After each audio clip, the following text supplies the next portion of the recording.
Fox Sports. We are Fox. We are Arizona.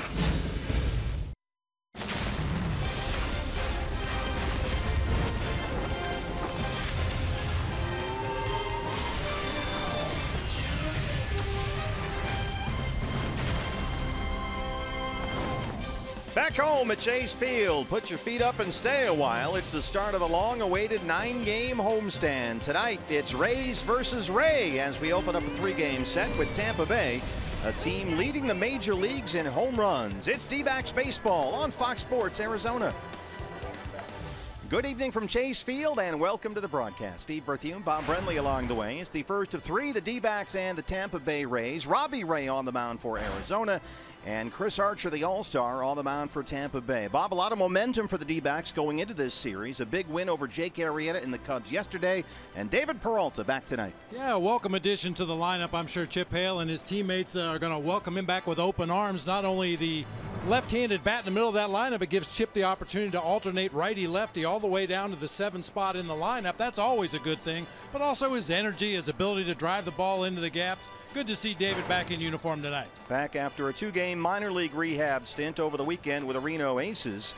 Robbie Ray will have his hands full with this Rays team led by last week's American League Player of the Week, Evan Longoria. Yeah, he's only hit 5 home runs in his last 4 ball games. You look at the batting averages for this Tampa Bay Rays team, and a lot of ones beginning the batting average, but not so for Evan Longoria, excuse me. Logan Morrison as well on the other corner of the infield swinging a bat, but a lot of guys really struggling for the Rays. Yeah, the Rays just hit a team record 11 home runs during a 4-game series at Minnesota. 9 of them were hit by Evan Longoria and Logan Morrison, who's in the lineup tonight.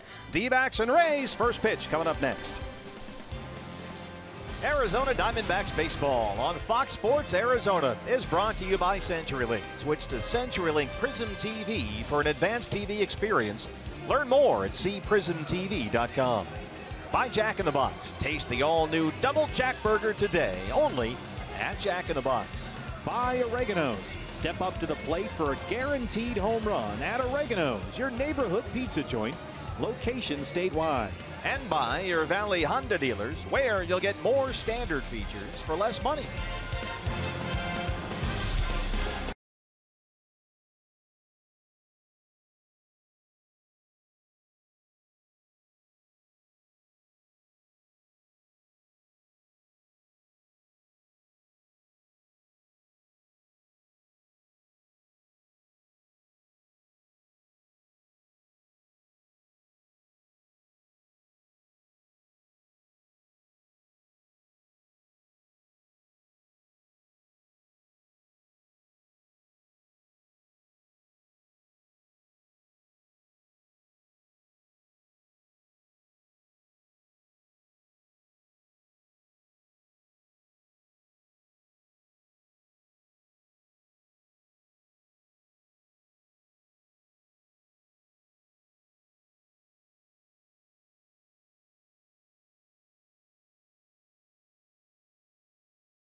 Arizona is brought to you by Lone Butte Casino. Get in on big wins. By Gigablast, 100 times more powerful internet from Cox. Bring on tomorrow. By Tire Pro, for the best selection of Continental and General brand tires, visit one of the 22 locally owned Arizona Tire Pros locations. By Papa Murphy's, love at 425 degrees. So good to be back home. We're planning on staying a while. Robbie Ray and the D-backs set to open up a 9-game homestand. Chris Archer on the mound for the Tampa Bay Rays. First pitch is next from Chase Field in downtown Phoenix.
Field in downtown Phoenix, set to open a 9-game homestand with 3 against the Tampa Bay Rays, who had lost 11 of 13 and fallen into a deep funk, but they just won 3 straight at Minnesota. They have some hot hitters in this lineup, Bob, leading the majors in home runs. That's kind of hard to believe when you look at some of the batting averages up and down this Tampa Bay Rays lineup, but here's how manager Kevin Cash is going to line them up tonight. Mikey Matuk. All right. Tim Beckham at second base. Evan Longoria down at third. Logan Morrison will play first base. Steven Souza Jr. out in right field with Desmond Jennings in center. Taylor Motter at shortstop. Kurt Casale doing the catching, and right-hander Chris Archer on the mound for the Rays. Well, it's Ray against the Rays, your Arizona Ford starting pitcher. First time Tampa has ever faced a starter with the last name Ray. It's Robbie Ray. 24-year-old left-hander. Robbie is 2-4 in 11 starts this year. The ERA 4.74. And Bob, by now we know what the issues are. Yeah, fastball command, pitch counts really climbing up early in the ball game. This should be a good lineup for Robbie Ray to pitch against. I mean, you never take anybody for granted, but Robbie Ray's stuff combined with some of the struggling offensive players in this Rays lineup, this is a good opportunity for Robbie to take a big step forward tonight. And good to have the freight train back in the station. There's David Peralta. Our Eye on D-backs defense is brought to you by Nationwide Vision Centers. They're in right field. Good to see him back in the lineup today. He'll be flanked by Michael Bourne in center. Yasmani Tomas over in left. It'll be Lamb and Ahmed on the left side of the infield with Segura and Goldschmidt on the right side. Wellington Castillo doing the catching for lefty Robbie Ray. Rob Drake, our plate umpire tonight. He'll have the balls and strikes. Here is Mikey Matuk hitting 128 in just 12 games this year. There's ball 1.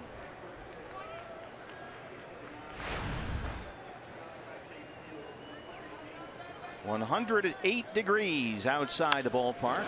Nice and comfortable inside, and sure enough, the ball will find you. Welcome back, David Peralta. 1 down. It seems to be that way. Back in the lineup for the first time in a while, and the first ball hit right to David Peralta in right field. Well, here's another guy for the Rays whose batting average starts with a 1. There are 1, 2, 3, 4, 5 of them in the lineup, not counting the pitcher. It's Tim Beckham, who's getting the start at second base tonight. 180 and 2 home runs. He's been striking out a ton, more than 40% of the time.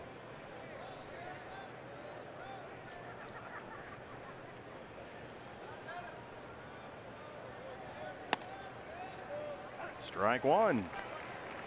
Beckham 0 for 3 with 3 strikeouts in their win at Target Field yesterday. They won 3 of 4 from the Twins.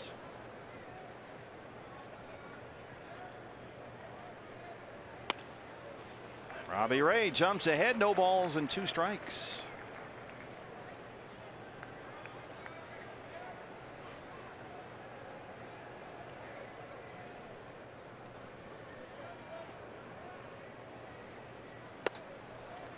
Tim Beckham is a former #1 overall pick, but he has never hit. He was sent to the minors near the end of May, just recently recalled when they lost reliever Brad Boxberger to the DL. He's got a left oblique. And a little flare. There's Segura. Time for your Valley Honda dealers. Key to the game. We talked a lot about the subpar batting averages in this Rays lineup, but you have to worry about the 2 guys on the corners, so you got to control the corners. Evan Longoria, Logan Morrison, the next 2 batters due up at the plate. Also for Robbie to control the corners of the plate, which will make him a much more effective pitcher. Longoria up, Lomo on deck. These 2 guys are as hot as any 2 hitters in the game right now.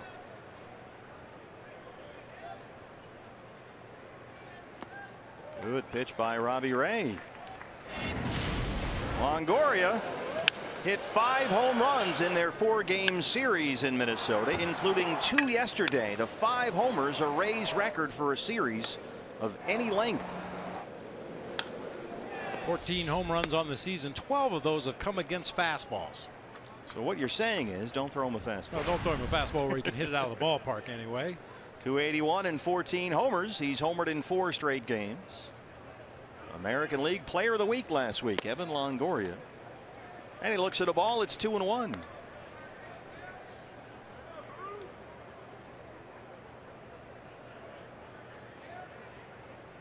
Pretty good 4-game series when he hit 5 home runs. Robbie being careful, but he's fallen behind 3 balls and 1 strike. Threw him that first pitch breaking ball, got ahead, but since then 3 straight balls. Longoria hitting nearly .460 during what is now a 9-game hitting streak, including 6 home runs. They walked him, and he'll deal with the left-hand hitting Logan Morrison.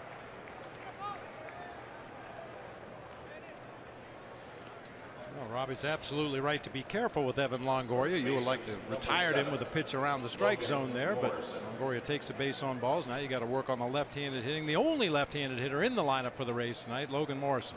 And you might not think it when you see Morrison's .258 batting average, but he is just crushing the ball right now. He homered 4 times in his last 3 games at Target Field over the weekend. And Lomo this year is hitting lefties, nearly .320 in limited action against left-handers. Ball 1. Since May 16th, he leads the major leagues with a .423 batting average. That's pretty hot. That's a 20-game stretch, and during that 20-game stretch, he's hit all 7 of his home runs this year.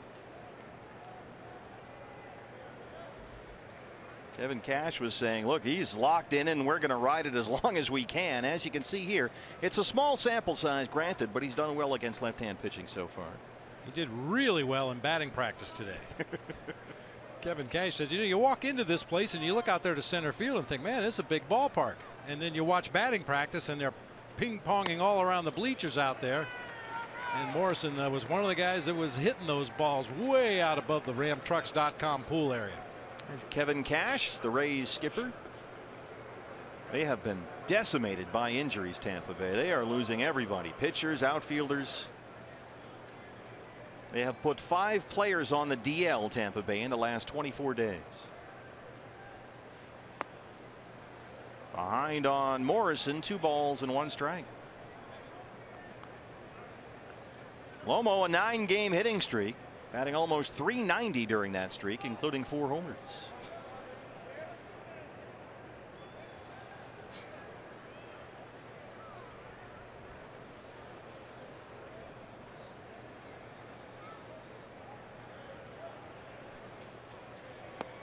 Swing and a miss on the 2-1 pitch, and Robbie Ray is back even, 2 balls and 2 strikes. Good location on that breaking ball, pounded it down in the zone. Well, that's something Patrick Corbin did to excess yesterday. He worked the bottom of that strike zone in and out with all of his pitches. Cubs hitters just kept smothering the ball into the ground. Patrick was outstanding at Wrigley Field yesterday. 7 innings, gave up 2 runs, only 5 hits. Check swing on the 2-2 pitch, and the count is full.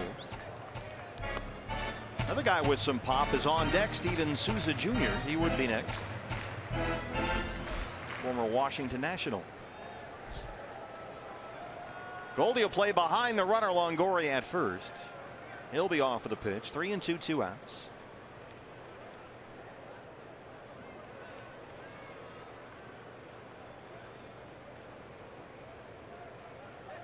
There goes the runner. This is bounced foul. Right to Rocco Baldelli, coaching first base. Former great Rays player. Big time fan favorite back in his playing days. Rocco Baldelli. What a name. He's a Rhode Island guy, Rocco, from the Ocean State.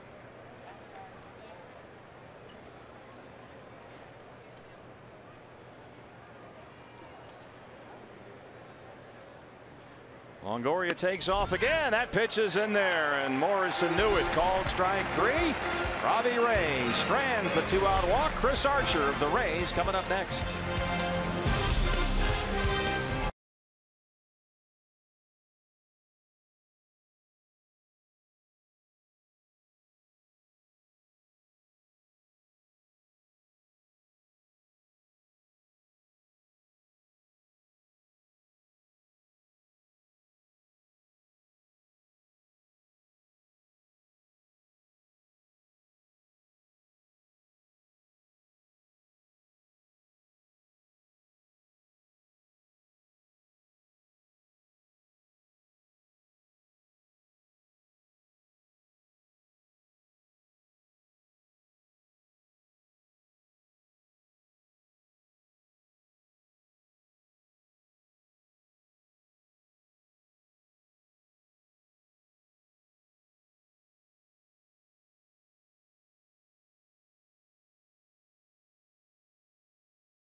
Starting pitcher for the Rays, it's Chris Archer, 27-year-old right-hander, an all-star last year and one of the best pitchers in the American League.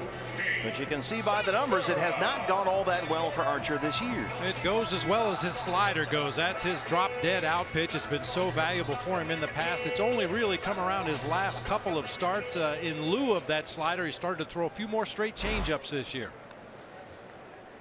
Archer has lost his last 3 starts, beaten by the Tigers, the Yankees, and the Royals. Gene Segura back in the lineup after a day off yesterday in Chicago. Starts it off for the Diamondbacks, and there's strike 1. First game all season that Segura's batting average has started with a 2. Do something about that. It usually does. Down 0-2. Segura has hit safely in 6 of his last 7 games. And the first inning has not treated Chris Archer very well this year. He's averaging almost 24 pitches in the first inning of games. ERA 10.5 in the first inning of games, only 3.48 after that.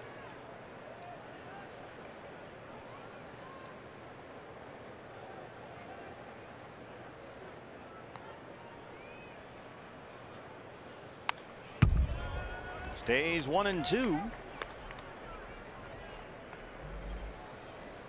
Archer has been a big strikeout pitcher so far in his career. Last season, in fact, only 3 pitchers in baseball had more strikeouts than Archer had in Tampa Bay.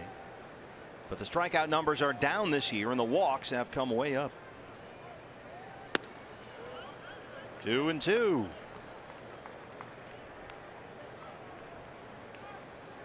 Need somewhat of a character out there on the mound. You see the do-rag.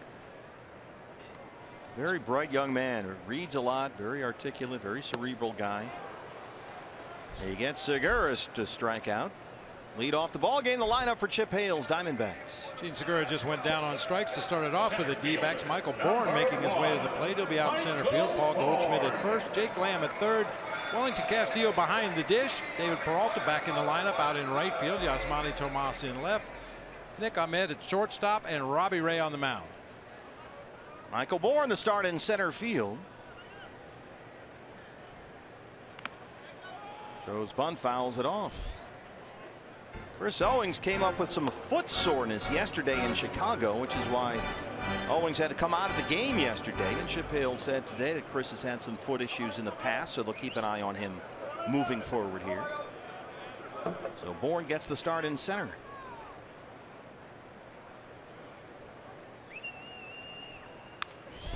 0-2. Watch out, Goldie.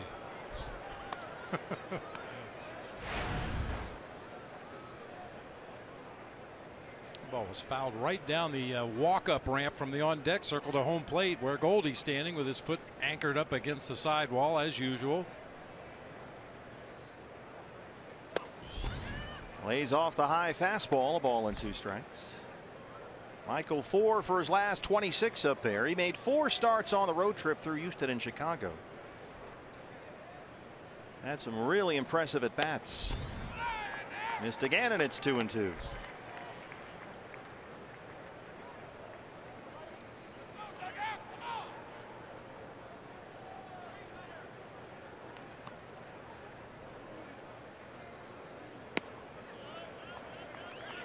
Full count.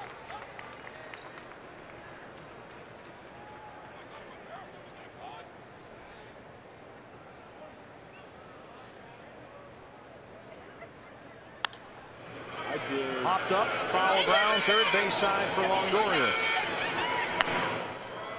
All right, on defense for Tampa Bay, brought to you by Nationwide Vision Centers. He took in left, Jennings in center, Souza Jr. over in right field. It'll be Longoria and Motter on the left side of the infield, with Beckham and Morrison on the right side. Kurt Casale doing the catching for right-hander Chris Archer. Paul Goldschmidt.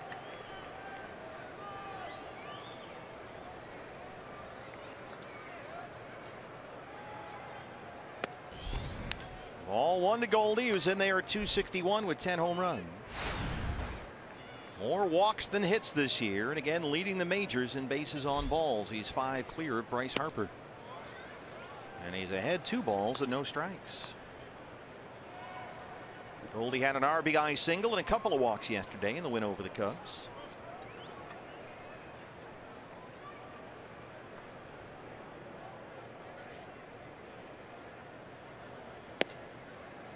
Three and 0.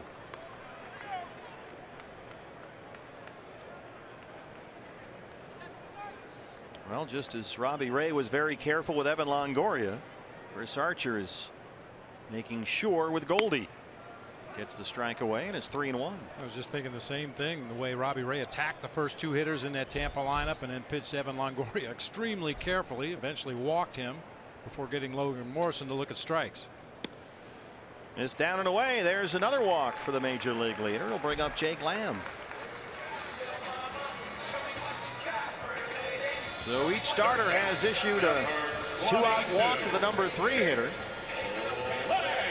Robbie Ray was able to strike out Tampa's cleanup man, Logan Morrison, and here is the Diamondbacks' number 4 hitter, Jake Lamb. 270 and 10 home runs, and for Jake, 4 of those homers have come in his last 10 games.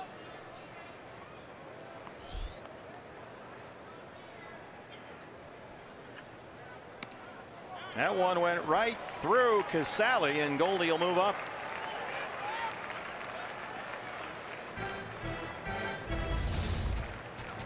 be a pass ball. That goes right through the Rays catcher, between the wickets of the home plate umpire Rob Drake, all the way to the backstop, moving Goldie up into scoring position here with 2 outs.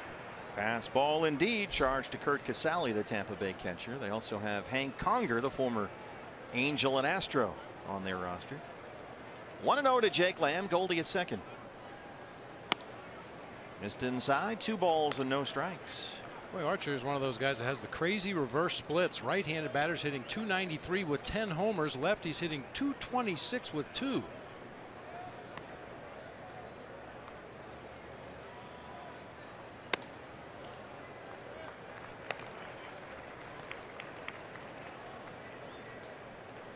Well, you said he has struggled in the first inning, got the first 2 men, but then he walked Goldie. Now he's behind on Lamb, 3-0. And he's thrown 20 pitches in the first, more balls than strikes. There's another one. So back-to-back 2-out walks. Well, you mentioned Archer was an all-star last year, but what a difference a year makes. Last season at this time his ERA was .201. This year it's .475. He pitched 76 innings at this point of the season last year, only 66 and a third this year. All the numbers going in the wrong direction this season for Chris Archer. And here are some more that are going backwards on him. 2 on, 2 out for Beef Wellington. Castillo 270. He's homered 7 times. Had the day off yesterday in Chicago. He's got Goldie at second and Lamb at first. There's a strike, 0-1.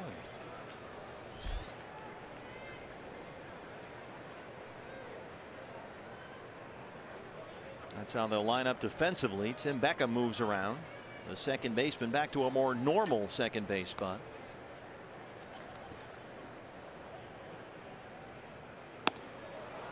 Big cut at that one, and Castillo down 0-2. That's the Archer slider. Occasionally that thing will flatten out on him. He gets a lot of lateral movement on it, but he's at his best when that ball is breaking straight down.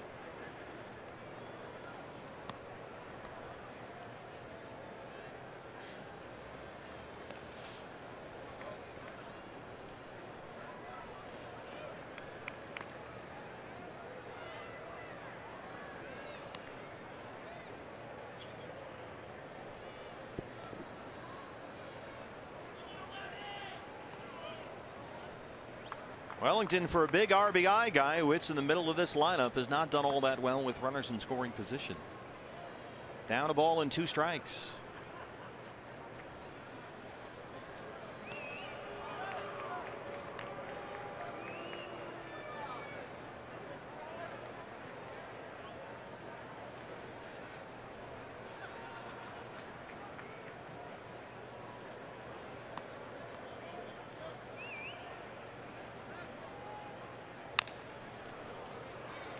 Castillo, since his batting average peaked at .317 for the year back on May the 10th, has really struggled.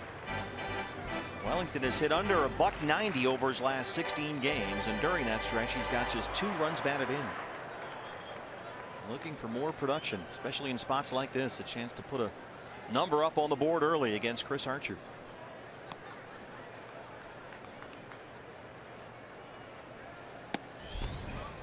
Two and two.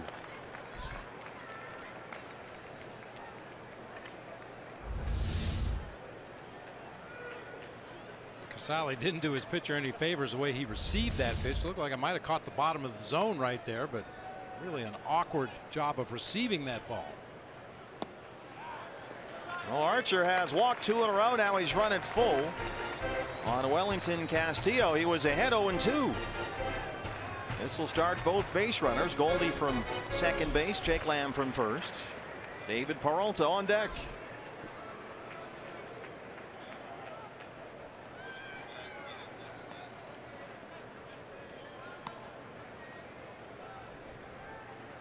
Here go the runners.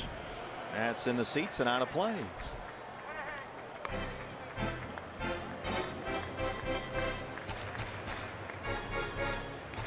Wellington was 0 for 4, a couple of strikeouts Saturday in Chicago. That's after he had 2 hits in Friday's opener against the Cubs. And 2 hits in the final game of the series at Houston. Archer about to throw pitch number 29 in the inning. Runners take off. Castillo ground ball to shortstop. Motter has it and throws him out. Diamondbacks threaten, but they strand 2. No score at Chase Field.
I'm Kate Longworth. Well, coming into this season, Robbie Ray had a singular goal of eliminating his pitch count out there.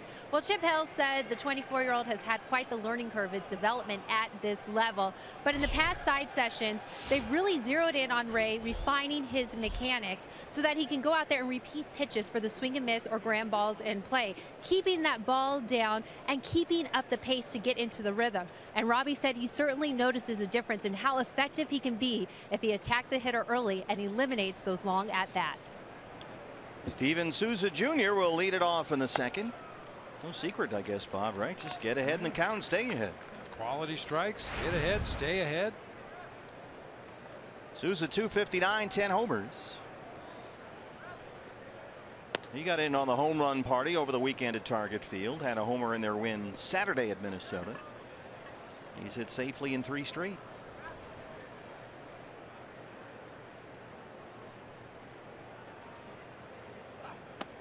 I'm guessing Souza's a good low ball hitter. At a golf tournament in Las Vegas, he won the long drive contest, hit one 342 yards. Was he using one of Sammy Sosa's bats? You know, only for the fans, just for the fans. That's right. Entertain the fans before the golf tournament started. Use the Happy Gilmore approach.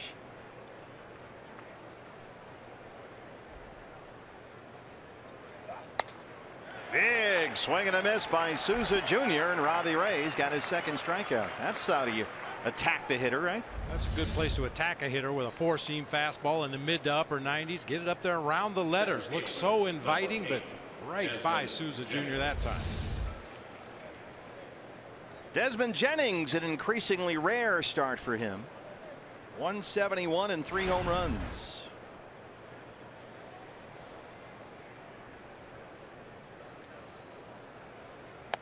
Joe's bunt, pulls back, takes a strike, 0-1.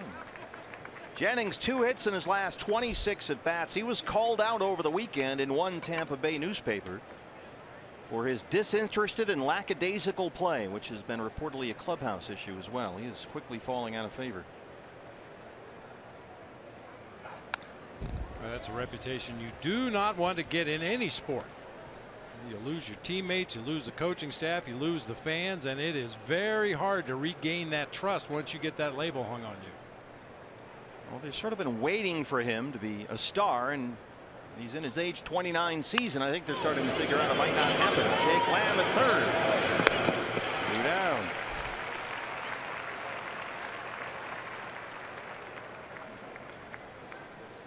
Well, we know Jake Lamb has had a lot of work fielding ground balls recently. What was it, 9 assists yesterday from third base? You know, I think he had more than that, actually. Could be wrong. Patrick Corbin certainly had that ground ball working. Boy, did he ever. Well, hello, Mata. Hello, Fada. Here I am from Camp Granada. Taylor Motter is the shortstop, 162 and a couple of home runs. Thinks he's going to Noah Syndergaard's barber. Little broken bat dunk shot into left center. And Taylor Motter has a 2-out single. First hit for Tampa Bay. Bad die to hero. Ray powering a fastball up and away, and Motter hits it right off the end of the bat, just shatters. Close to the skipper over there on the bench, right near that opening down into the Diamondbacks dugout. Isn't Glenn Sherlock supposed to throw himself in front of Chip Hale? Absolutely. Gonna have to ask Sherles about that. That's your job as a bench coach. Save the manager. The catcher, Kurt Casale.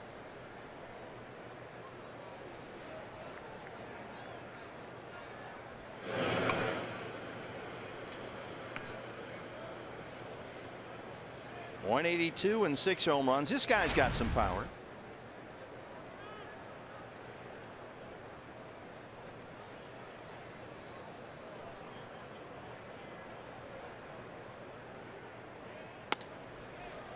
Fastball misses. 1-0. Casale finished the month of May stuck in a 3-for-39 pit of despair, but he's been losing some starts as well lately behind the plate. Hank Conger getting more time back there. But Conger sitting against the lefty. Good throw over. Taylor Motter is back in time. How about that look? That's a look. I don't make fun of hair anymore. If I could grow my hair that long, I would.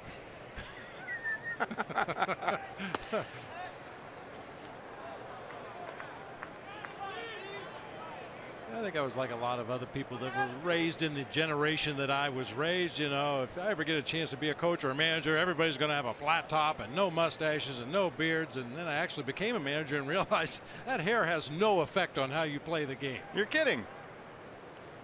Really? Really? I think you're right. Ground ball for Nick Ahmed. They go the short way for the 4 out. That ends the inning. Bottom 2. What's next? Brought to you by CenturyLink. Well, look who's back in town. The freight train will lead it off for the Diamondbacks. Coming up next.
the Arizona second against Chris Archer.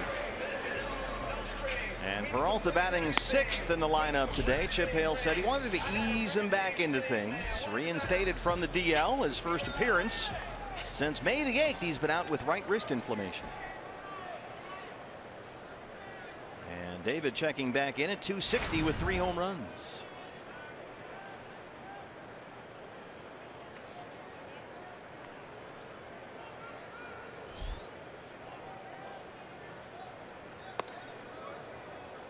David took some at bats in extended spring training games last week at Salt River Fields and played a couple of games for Reno against Salt Lake City Saturday and Sunday.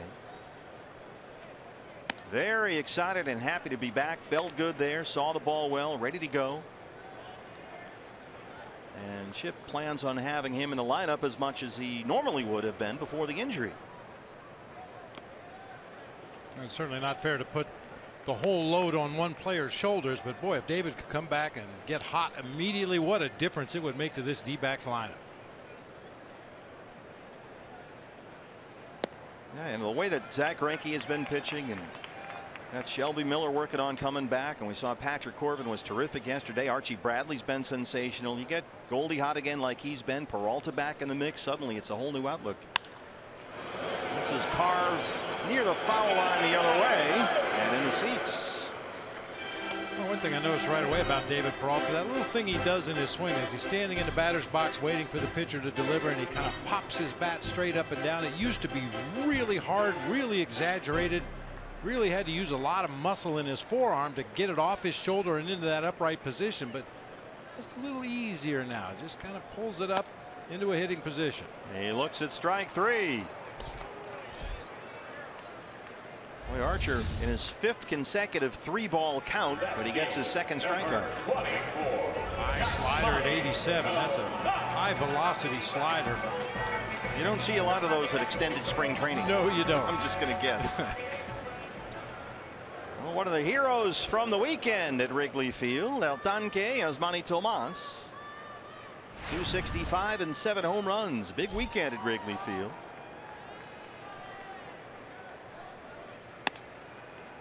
Yasmani homered Saturday, and then this 2-run double off Jake Arrieta in his first at bat yesterday. Still trying to figure out how he got the barrel of the bat on a fastball down and in, but he did, and roped it into that gap in right center.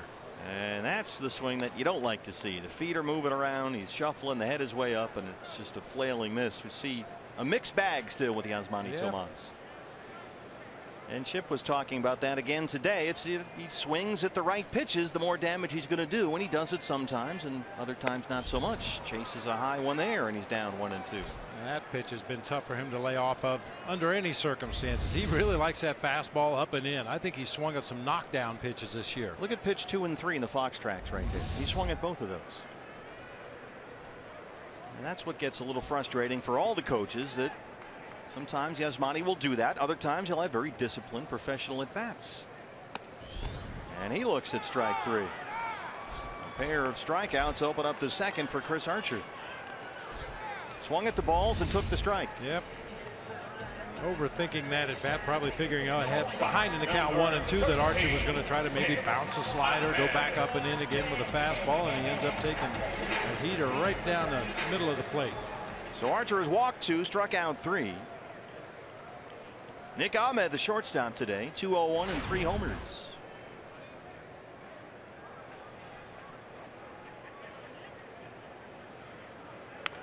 Trying to bunt for a base hit. Here comes Longoria. Nice play, throws him out. A 1-2-3 second for Chris Archer.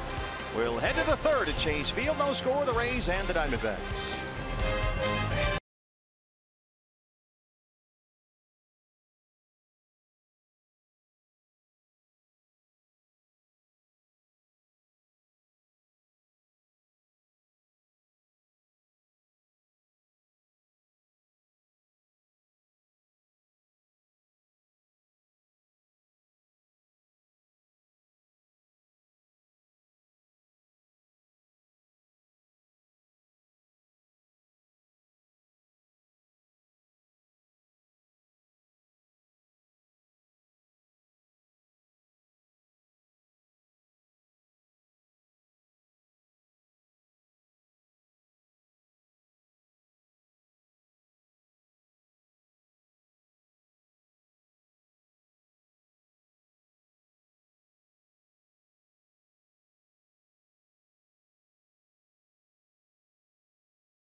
Time for greater coverage of baseball, brought to you by T-Mobile. A look around the rest of the National League West. Dodgers have battling Mike Bolsinger on the mound against the Rockies in LA. Padres hosting Atlanta. That game just underway as well. Chris Archer, the pitcher, will lead it off in the Rays' third against Robbie Ray. There's a strike. 0 for 13 in his career with 9 strikeouts. Well, it says 9 in the media guide. What do they know?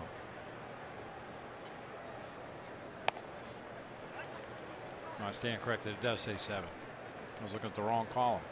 Errors. He's made 9 errors in his career.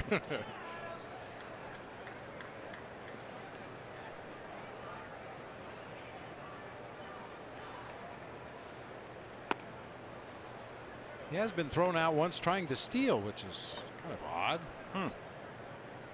Patrick Corbin in the game yesterday in Chicago. I don't like to see pitchers making those head-first slides into second. Well, Robbie throwing a couple of balls here in a row. Now it's 2-2. There's Patrick Corbin. Shelby Miller right next to him. Shelby was throwing a bullpen session here earlier today. And he will make at least one start next week, we're told, in a minor league game with a minor league affiliate. There's strike 3. There was some pitching news. Edwin Escobar, who started over the weekend at Wrigley Field, has been moved to the bullpen. And Silvino Bracho was sent to Reno. The Diamondbacks will need a starter then for Saturday's game against Miami, and we'll find out who that will be later this week.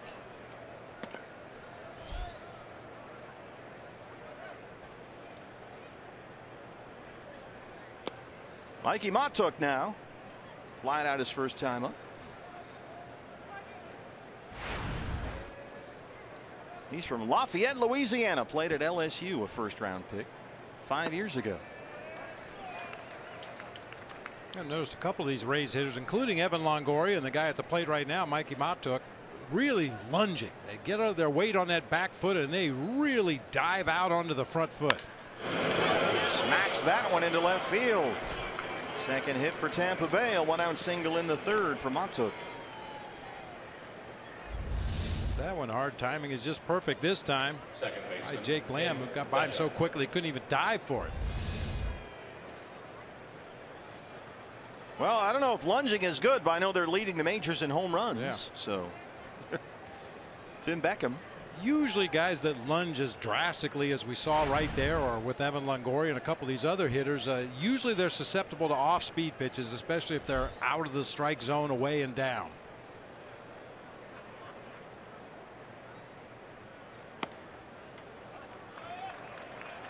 Good location there for Robbie. Jumps ahead 0-1.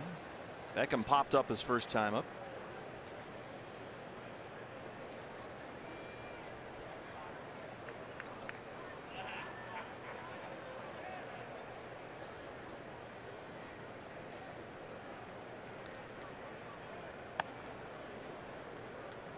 Tim Beckham out of Griffin, Georgia, the first overall pick in the 2008 draft by Tampa Bay.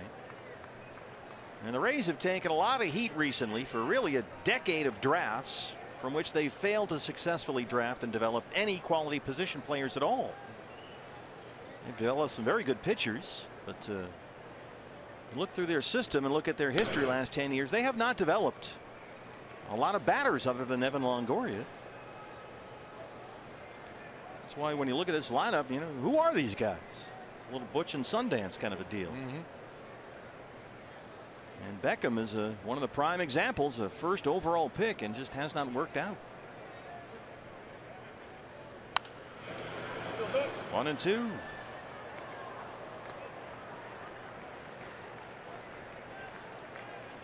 Beckham has played in barely 100 major league games since he was drafted first overall. He's a career .220 hitter in the major leagues. He was drafted ahead of guys like Eric Hosmer and Buster Posey.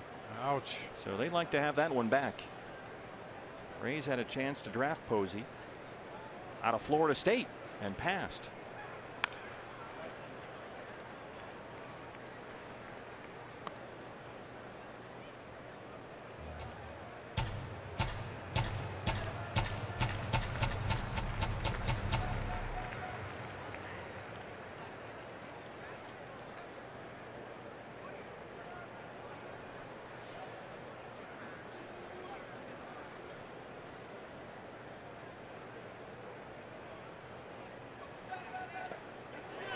Chases that one. First base is occupied, so that's the strikeout. Fourth for Robbie Ray.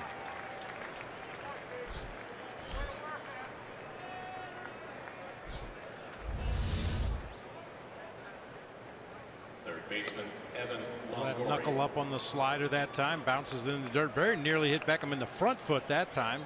Could not check his swing. Now, do you have to, Bob, with a runner on first, approach Longoria differently than you did the first time when really didn't get anything to hit? Well, I think, yeah, I mean, obviously you don't want to move a runner into scoring position with a semi-intentional base on balls, but you don't want to throw him a cookie either. This is the one guy along the way. Deep right center field. Michael Bourne made the catch. Wow! Up against the wall in right center.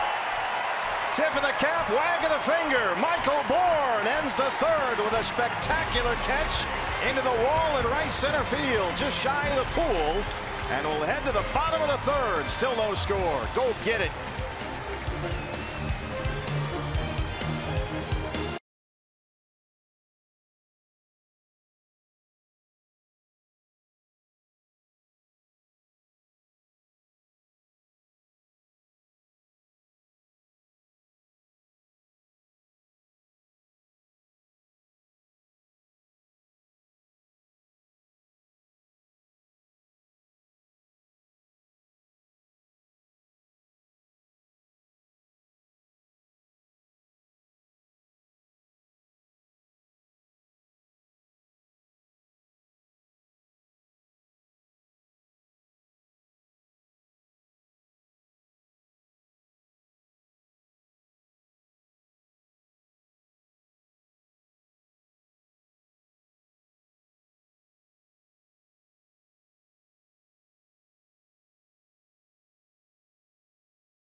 How about the Bourne supremacy on that last one to end the top of the third?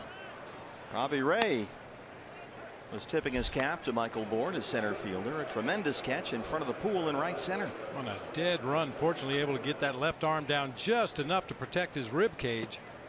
Well, that ball hung up there for a while too off the bat of Longoria. That looked like it might go. Robbie Ray leads it off against Chris Archer. Robbie Ray gives it a run way back. Gone.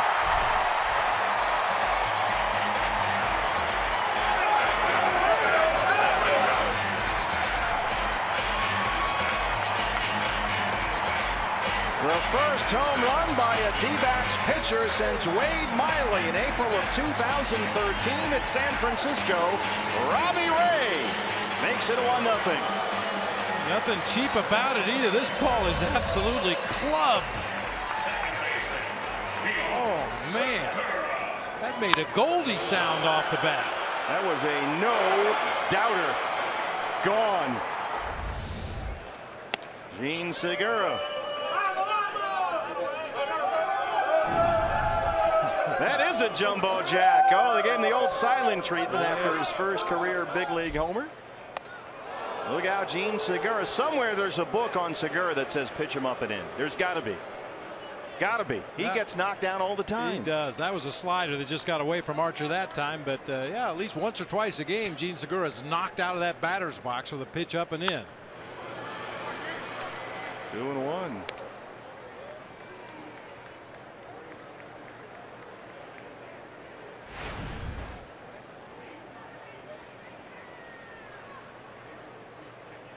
Well, that put a charge into this place. Robbie Ray. Another pitch up and in, misses. Tell you what, it's been a problem for Chris Archer. That's the 13th home run he's given up this year. At the same point last season, he had surrendered 5 home runs. Ouch, babe. 3-1 misses. Third walk issued by Archer. Our Jimmy John's delivery of the game. Michael Bourne delivering big time. The start in center field. This is how he ended the third. That's hit a long way. Michael Bourne, we know, can cover a lot of ground out there, and you can see just got that left arm down in time to protect his rib cage against that padded wall out there in front of the pool. He was on the dead run.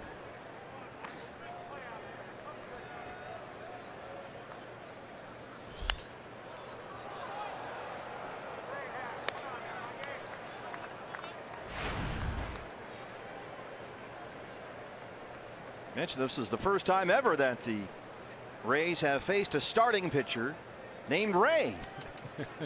And so far it is Ray 1 and Rays nothing. Nice. That's from our increasingly reliable staff.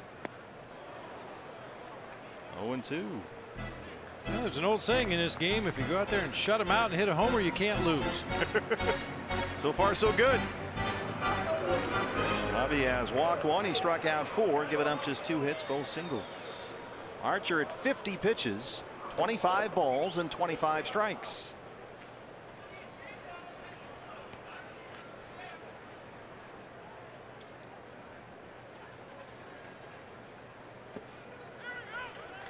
Straight changeup that time from Chris Archer. Had a chance to talk to Brian Anderson with the Tampa Bay TV crew in a booth next door to us, and he said that Archer started to throw more changeups this year. Last year the slider was his pitch, one of the best in the game. There you see BA with the beard and no hair on top, sitting next to Dwayne Stats, play-by-play man for Tampa Bay.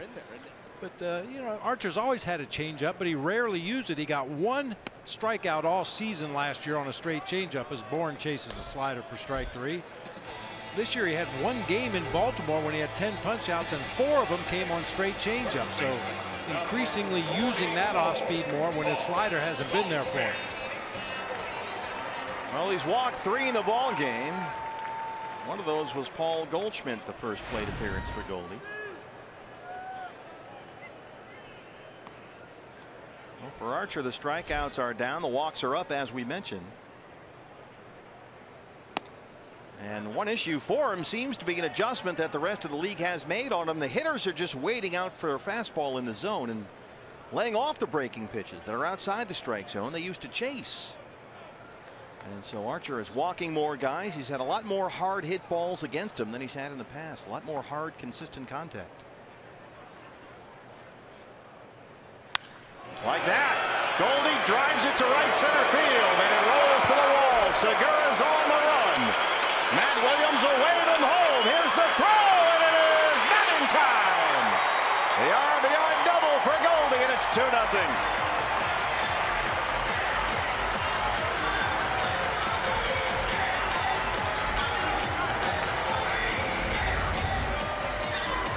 Cement mixer slider that time, didn't take much break at all, and Goldie hammers it to that gap in right center. Gene Segura got a tremendous read over there at first base. He was off and running on contact.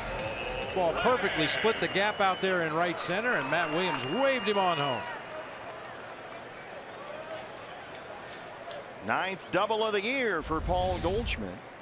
2-0 Diamondbacks. Here's Jake Lamb, who walked his first time up.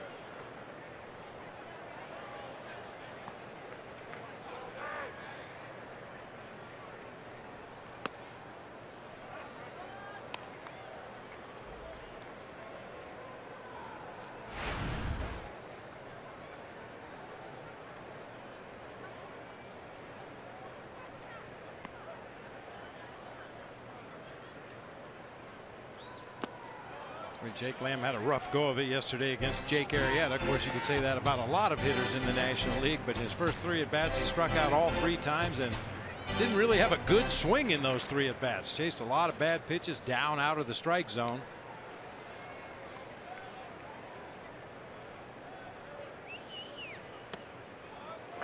Oh, that's a high strike call there from Rob Drake, and it's 1-2. He's called a number of those breaking balls up there at the top part of the strike zone. That's a tough pitch to swing at.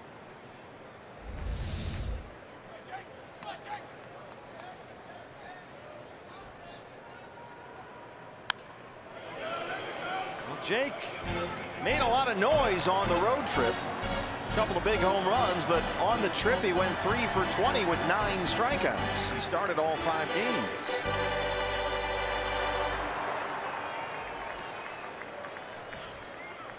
That foul ball was caught by a fan wearing an ASU shirt, and the people around him immediately started chanting ASU. Lays off a fastball, and it's 2-2.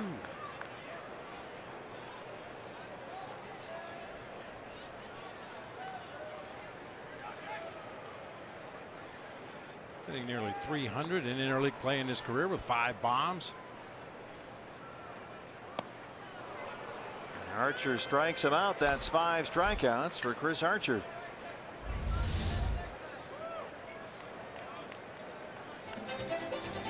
Another slider that didn't really take much break. You know, sometimes as a hitter you see the rotation on the ball and you anticipate where it's going to be when it gets into the hitting zone. If the pitch doesn't break the way you expect it to, you end up swinging right through it the way Jake did on that cement mixer. Archer's living very dangerously up there. Castillo grounded out to end the first.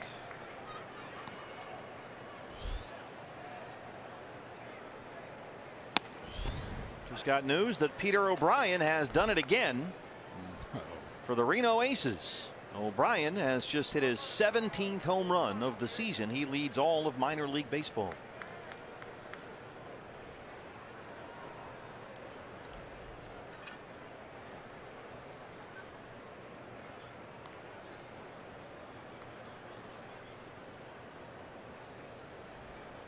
You can see the shift the Rays have on for Wellington Castillo. Beckham, the second baseman, on the shortstop side of the bag.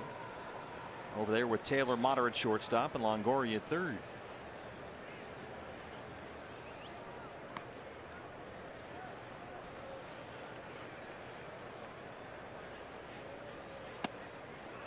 Checked his swing, but it's a strike, says Rob Drake. 0-2.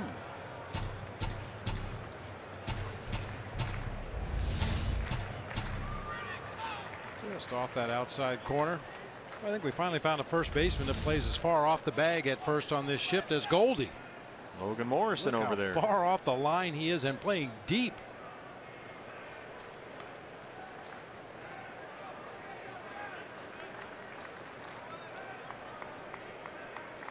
Archer throwing a lot of pitches.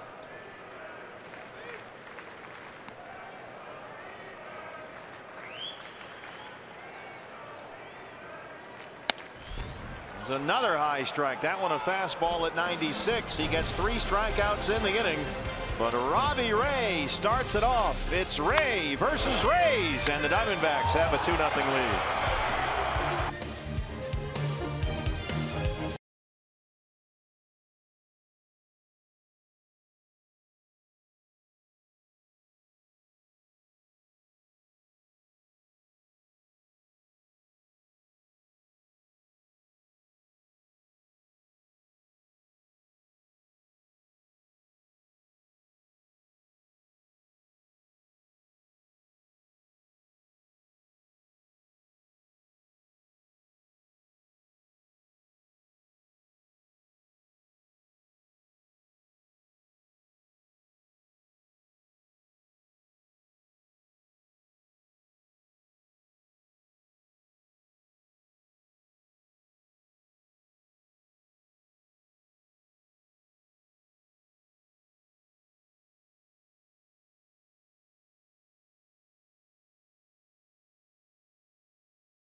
has made it 2-0 Diamondbacks. Hey D-backs fans, it's Mountain Dew Decision 2016. Dew fans everywhere asked to bring back 2 legendary flavors, Mountain Dew Baja Blast and Pitch Black, but only one gets to stay and you decide.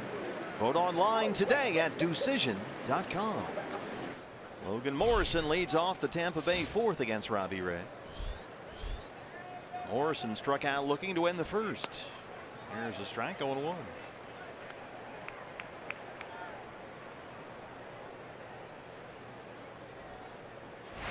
Morrison has had a very interesting season. Mentioned that he's essentially the hottest player in baseball right now. Last 20 games hitting over 420. Bounces that one to Goldie. But he got off to a miserable start, Lomo. He had 6 hits in his first 64 at bats. But ever since the beginning of May, he's been red hot. He had to work hard to get it up to 258. That's a pretty deep hole to dig yourself out of, but what a job he has done. Steven Souza Jr.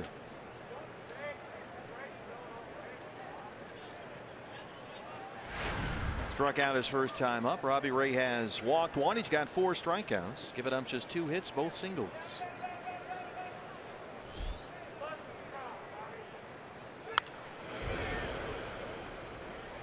Looking for that shutdown inning. We talk about it a lot because it's something that Tony La Russa really emphasizes. The chief baseball officer.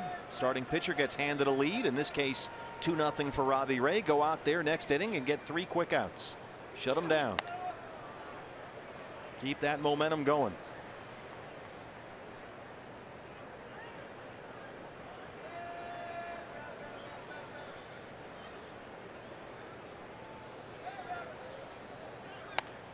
There's a strike, 1-2. A high strike could work to Robbie Ray's advantage. He's the guy that likes to throw a lot of 4-seamers up there at the top of the zone, and Rob Drake has been calling everything up there. And comment from the edge of the outfield grass. 2 up, 2 down. Arizona Diamondbacks fans, fill out your 2016 Esurance MLB All-Star Game ballot right now on dbacks.com. You can do that on your computer, your tablet, your smartphone, and you can vote up to 35 times. Vote today, vote tomorrow, vote often. dbacks.com/vote. Desmond Jennings, the center fielder, grounded out his first time up.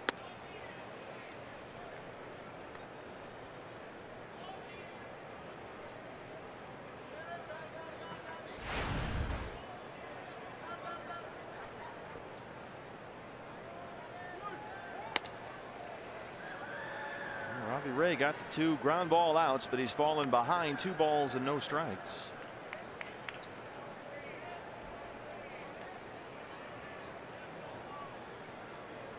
Facing a guy here in Jennings who's just 2 for his last 27.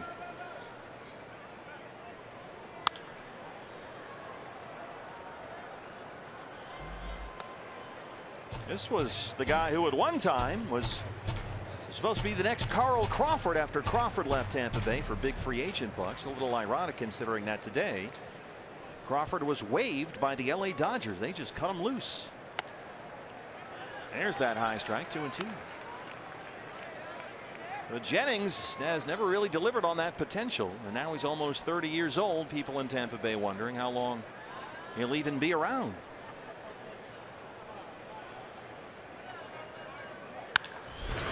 It's a hard ground ball up the middle for a 2-out single. 3rd hit for Tampa Bay. You wonder if perhaps Jennings might flourish if he went to a different environment. Obviously very stale there in Tampa Bay right now. The fans have kind of turned on him. His performance just doesn't reflect what his tools tell you it should be. And sometimes guys like that, if they get out of that environment and go somewhere else, different set of rules, different set of voices, different ballpark, different fans, might still have a good player. Taylor Motter, the shortstop, singled in his first at bat.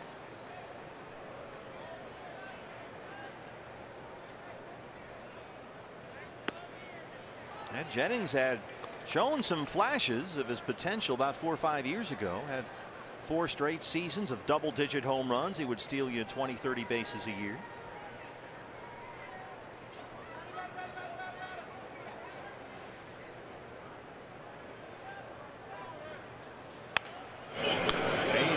Taylor Motter, he's 2 for 2. A pair of 2-out singles for the Rays.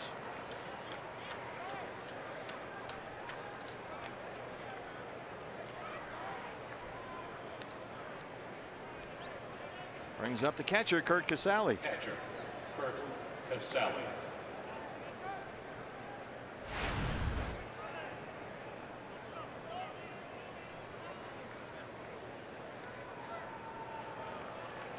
Jennings, the runner at second, Motter at first.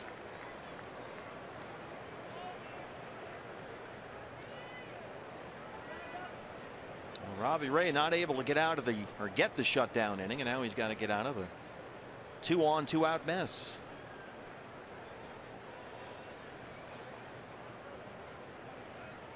Another base hit for Tampa Bay. They will wave Jennings. The throw from Tomas is cut off, and it's a 2-1 ball game. 3 straight 2-out singles for Tampa Bay.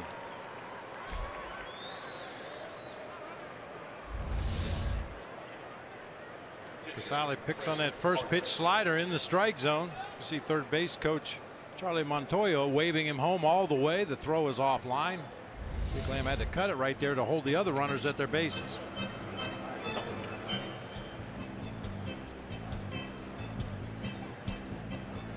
So suddenly Tampa Bay has some momentum, although that may end here with the pitcher Chris Archer coming up. 2 on and 2 out. Archer a strikeout victim his first time. That was a good example by Casali of something that Tony La Russa talks about a lot as well. Going up there in a situation like that and being ready to hit. Pitcher is 1 out away from getting out of the inning. He's got 2 runners on base. You know he's going to try and get ahead. Get up there, be ready to swing the bat. Don't worry about a long at bat. And Casali was ready.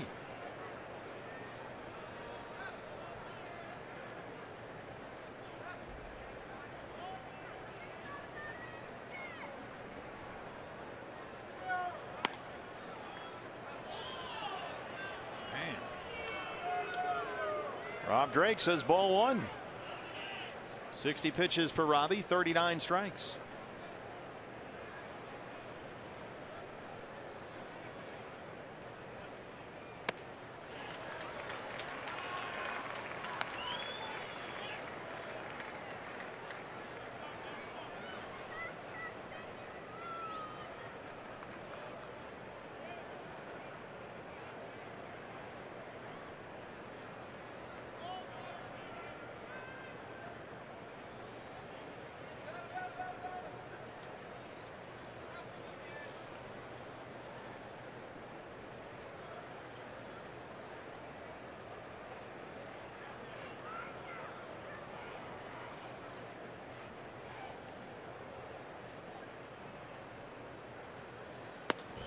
Called strike 3.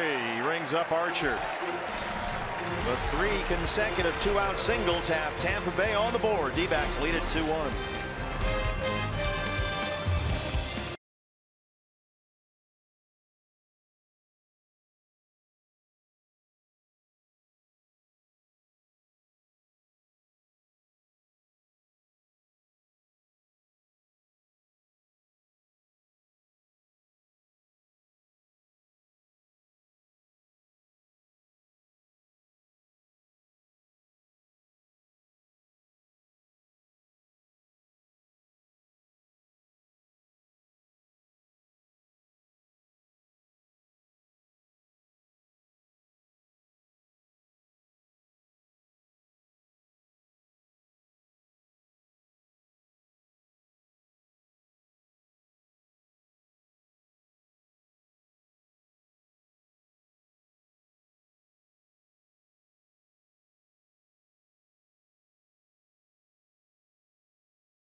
will lead it off, hitting in the 6th spot in the lineup on this day in baseball history, June 6, 2006, the 6th day of the 6th month of the 6th year of the century. The Dodgers scored 6 runs in the 6th inning during the 6th game of the homestand. Stop it, man. You're freaking me out. Freaking me out, our legacy moment, brought to you by Geico, as always. How about that? Well, here is the number 6 freight train to lead off the Arizona 4th inning. David Peralta struck out looking at a 3-2 pitch in his first at bat back. Reinstated from the DL today, his first game with the Diamondbacks since May the 8th, out with right wrist inflammation.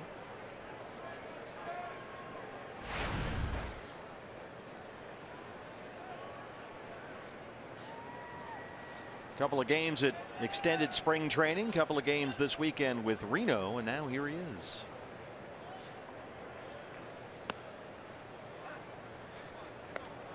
Peralta was hit by pitches at almost the same spot on his right forearm.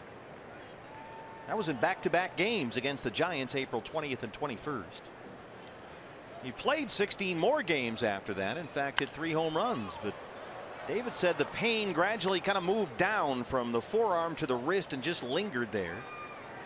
But now he says it feels great, no soreness at all.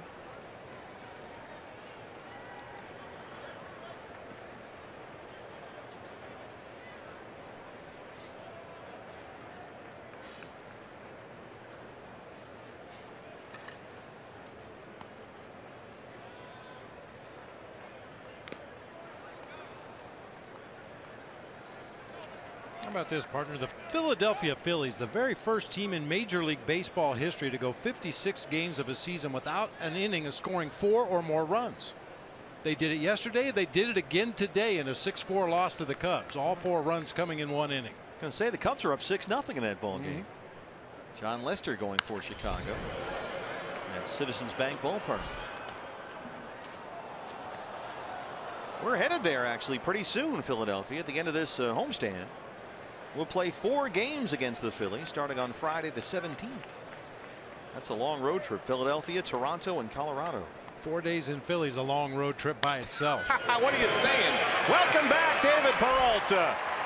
Now you got your prop back from the prop department. Let's give him just a welcome back. There you go.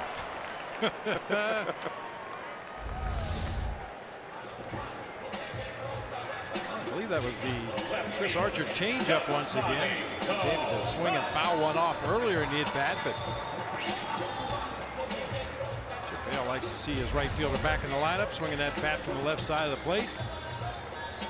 Well, here's Yasmani Tomas, and now that Peralta is back, Chip is going to have to find ways to keep guys rotating through some of these outfield spots, and he believes strongly that the young guys like Tomas and Brandon Drury have to play. Their development requires at bats. So how do you get those guys their at bats and still keep everybody involved? And Chip said today it looks like Ricky Weeks Jr. is going to come out on the short end of this deal, but being a veteran, they think he can handle being able to stay effective and not playing as often as he's been lately. Because you've got Peralta and Tomas in there, day off for Brandon Drury. Not going to be easy.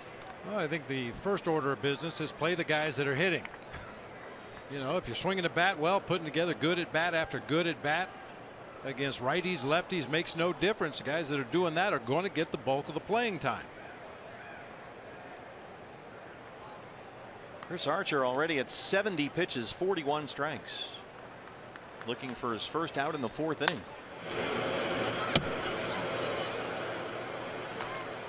So is that the solution? Just get guys through and see who gets hot, I guess. You know, it depends on what your goal is. Are you trying to win games and get back into the National League Western Division race, or are you already starting to look forward to see how things are going to round into shape moving forward as an organization? Obviously, Chris Drury, a young player, he needs to get his playing time, whether it's here or somewhere else. But the bottom line is the guys that hit play.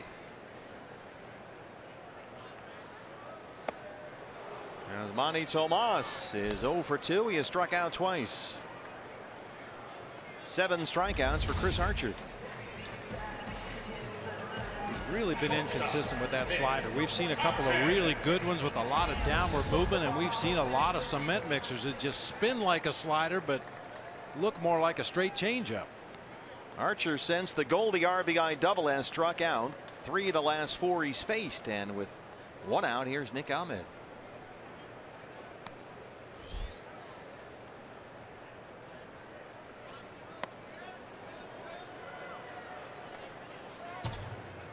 Nick did not have a hit on the last road trip. He is 2 for his last 19 at the plate following a 5-game hitting streak. Right at 200 on the year.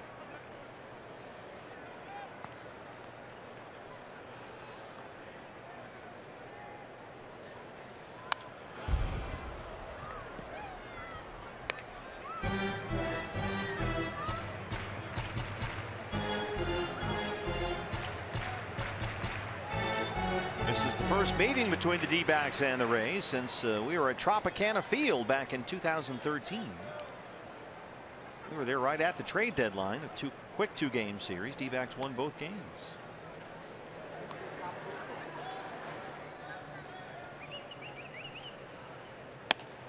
Ahmed strikes out.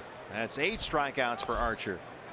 He has struck out 4 the last 5 he's faced. Robbie Ray, last time he came up, he turned in our Chaz Roberts air conditioning and plumbing cool play of the game. Launches his first big league homer.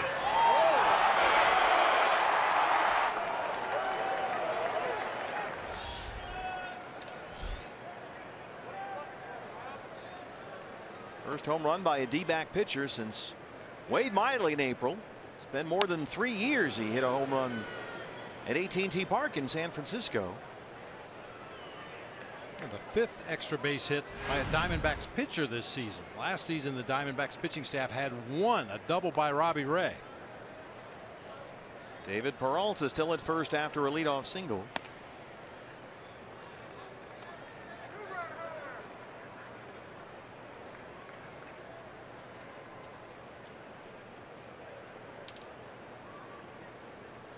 Sure was a good looking swing by Robbie. Oh, beautiful. Looked like Will Clark up there or somebody. And those classic left-hand swingers. How did Will Clark talk again? Didn't he have a thing where he had this? Yeah, Will had issues. Robbie Ray knocks it into center. No issues for Robbie. There's the freight train, and he's in at third. Robbie Ray 2 for 2.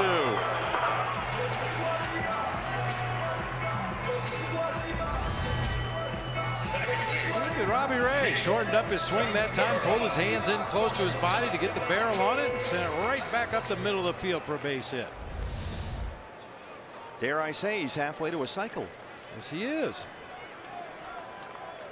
Will had a little bit of a screechy voice. Will Clark. And a southern accent. From Mississippi State. Mississippi State. Lives in Louisiana. Mow the grass.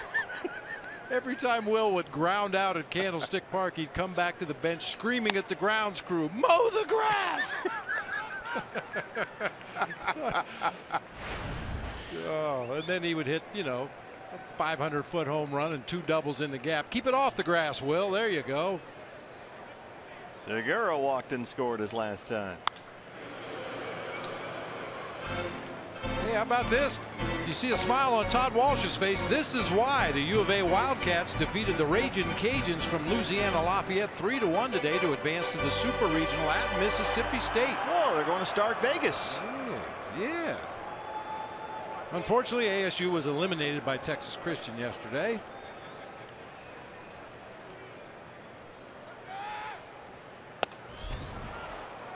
Segura takes a big cut at a 95-mile-an-hour fastball, and he's down 1-2.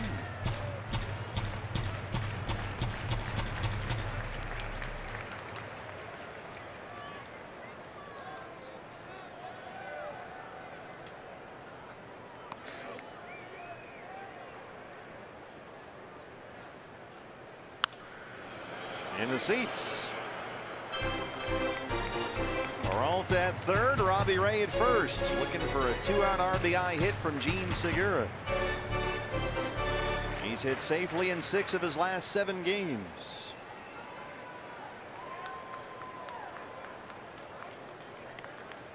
Segura has really picked up the offensive pace lately.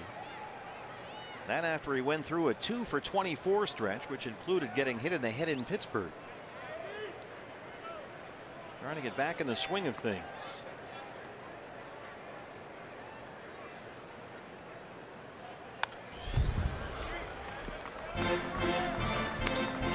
Chip Hale was talking today about potential lineup changes. They're really thinking about shaking things up, giving some guys from different looks in different spots. They're not ready to do it yet, but they have discussed, you know, maybe Michael Bourne bats lead off. Maybe you flip-flop these two guys like we saw the Astros did with Altuve and Springer. But Chip always likes to sit and have conversations with hitters before he moves them around. 96, blows it by Segura, strands 2, 9 strikeouts for Archer, but the D-backs lead it 2-1.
Chase Field.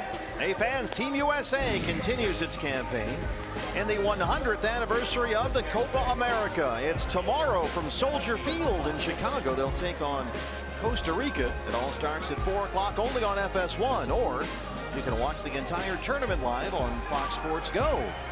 We had those guys right next to us in the booth. We didn't even know who they were. No.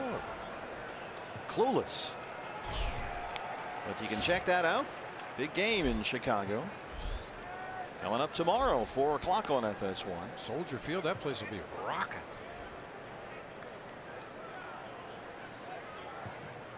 Mikey Matuk leads off the Tampa Bay fifth against Robbie Ray. Singled his last time up.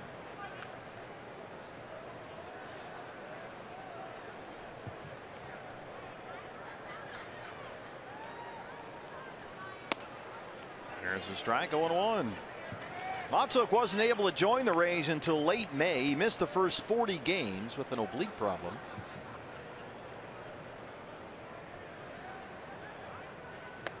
He played 20 games with AAA Durham once he was healthy enough. Hit over .330 there, and now here he is. The Rays have just been destroyed by injuries.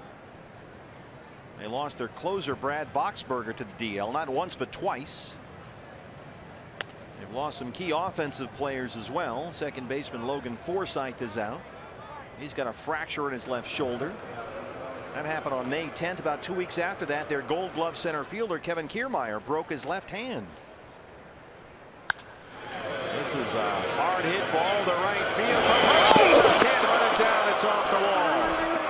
Matuk flying into second. He'll stop there. Little stutter step. He put the brakes on. Changed his mind at the last moment. So Mikey Matuk 2 for 3. That ball was scorched. Yeah, it was slicing back toward David ever so slightly. Barreled it up pretty good, but it was slicing just a little bit toward the end. Thought David might be able to reach up and make that play as he got back there on the warning track, but just out of his reach. You saw Matuk had to quickly put the brakes on once he picked up his third base coach down there.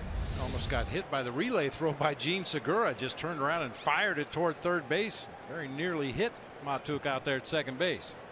Finally got a look at Charlie Montoya and had to do the stutter step around that second base bag. So he's aboard to lead it off for Tim Beckham, who's 0 for 2. And that ball is hammered deep left field and gone. Tim Beckham, that's his third, and very quickly the Rays have a 3-2 lead.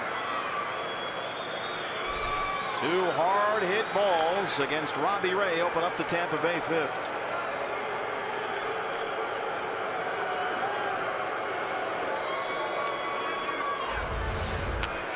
Was absolutely crushed. That was as majestic as Homer as we've seen here all season from a guy who was hitting a .180 coming into the ball game. Well, usually a guy hits that ball that high in the air, you have some doubts whether it has the distance to get out of the ballpark, but there was no doubt about that one.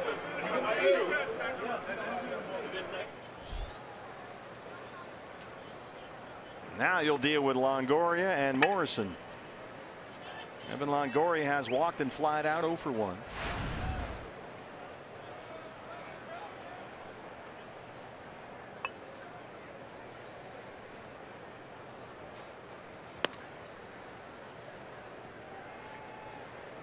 Wellington Castillo will have a word.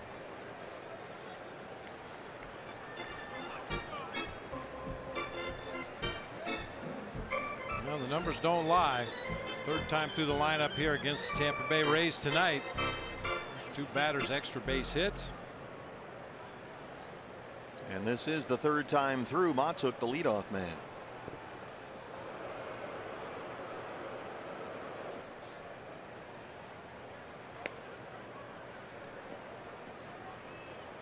And now you're dealing with a guy who just hit 5 home runs in 4 games in Minnesota, including 2 yesterday.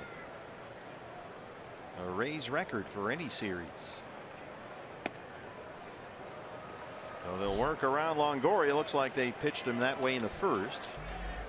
And here comes Logan Morrison from the left-hand side. It was one thing in the 1st inning with 2 outs and nobody on base to pitch around him and go after Morrison. But here in the 5th inning, nobody out, 2 runs already on the board. Mike Butcher.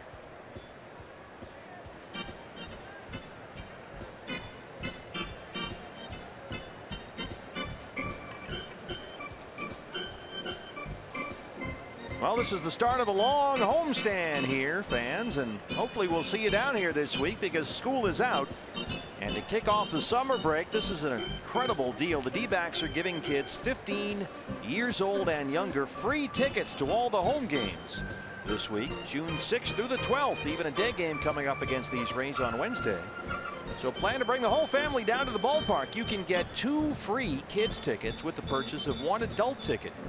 So the kids 15 and under get in free all week long. For more information, go to dbacks.com/kids or call the number on your screen, 602-514-8400. Yeah, get a couple groups of parents together. You can bring the whole neighborhood out here. 2 kids for every adult ticket. It's hot out there. We're air conditioned in here. Logan Morrison has struck out, grounded out 0 for 2.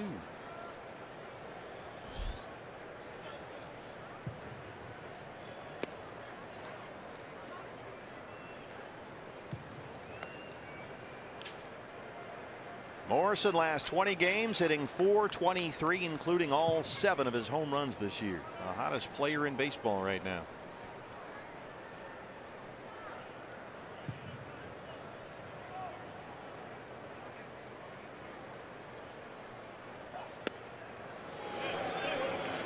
Morrison says he's got himself this hot by just being smarter up there. He's not swinging at pitches early in the count that are borderline. He gets himself into good counts, waits for a good one, and then unloads. Being a lot more selective at the plate.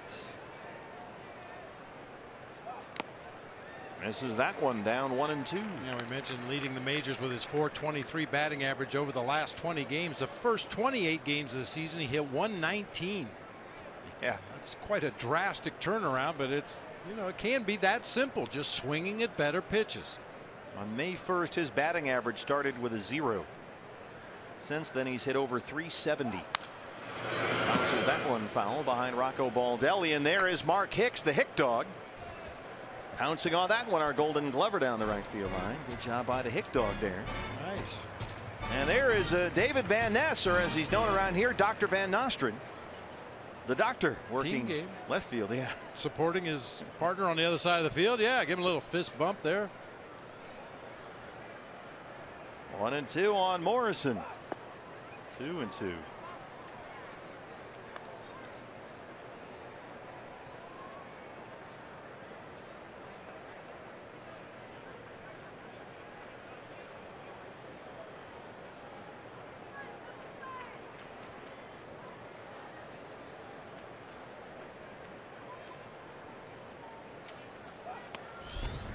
Lays off a high fastball there at 96.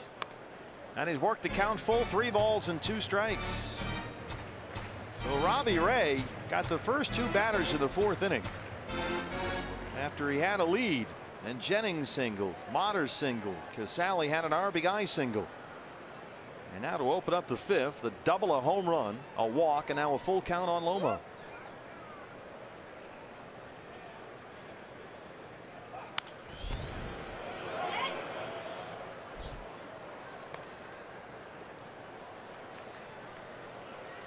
And now that familiar scenario is starting to bite Robbie Ray.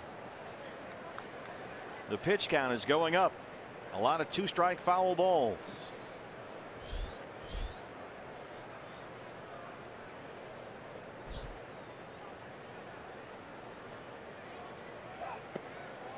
Walked him.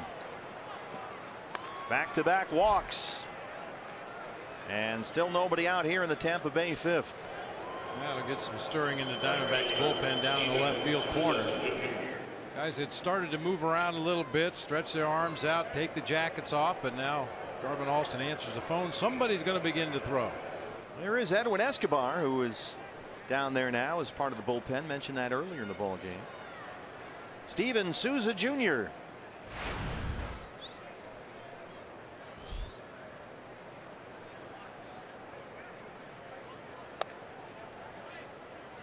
Ball 1. Well, the same questions still surround Robbie Ray. Can he somehow get more efficient and pitch deeper into these ball games? Randall Delgado throwing in the Sanderson Ford bullpen. Robbie has been able to complete 6 full innings only once in his last 8 starts. And his ERA in those starts is over 6. Nick Ahmed will slow things down now. And this inning has really given Robbie problems all season. His ERA stands at 10.80 coming into play tonight in the 5th inning of ball games. That'll definitely go up after that 2-run homer.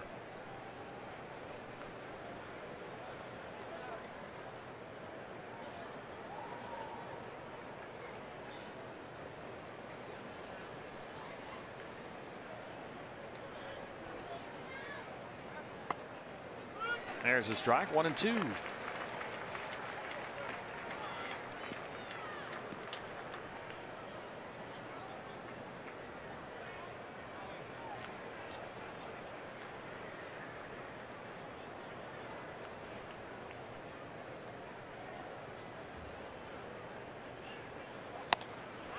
He strikes out Souza Jr. That's 6 strikeouts for Robbie. 94-mile-an-hour fastball just overpowers him on that outer third of the plate that time.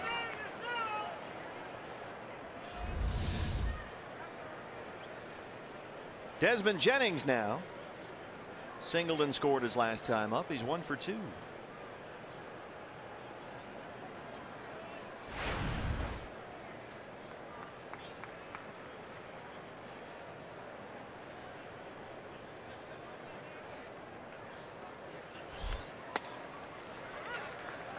Gets ahead 0-1. Well,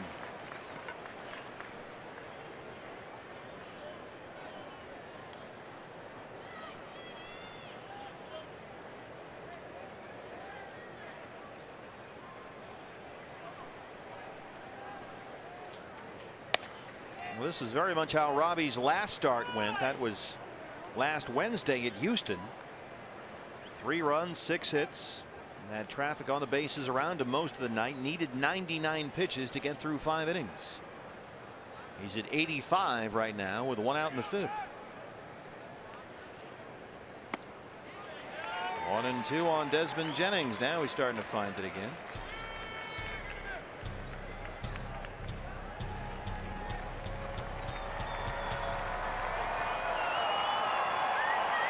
Longoria, the runner at second, Morrison at first. 1 out, 1-2 on Desmond Jennings.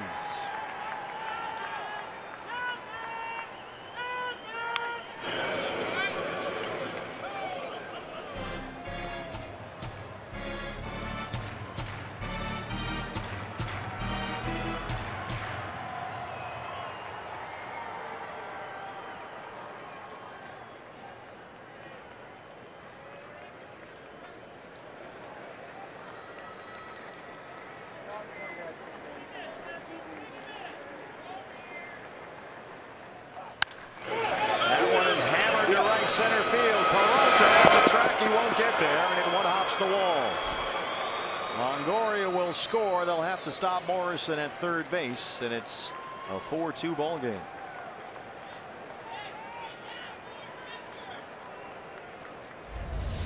Somewhat of a break there for the Diamondbacks. That ball popped out of here, hit hard once again to the gap in right center field. Fastball out over the plate. Desmond stays right on it. A long way to go once again. Can't get there in time. Hits hard off the warning track, fortunately, and bounces up into the pool. That's going to be it for Robbie Ray. Here comes Chip Hale. So Robbie Ray homered, singled, was pitching well, but the wheels fall off in the fifth. Back after this.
Responsible for runners in second and third already. 4 runs in for Tampa Bay, and your Arizona Federal Credit Union pitching change brings in the right-hander Randall Delgado.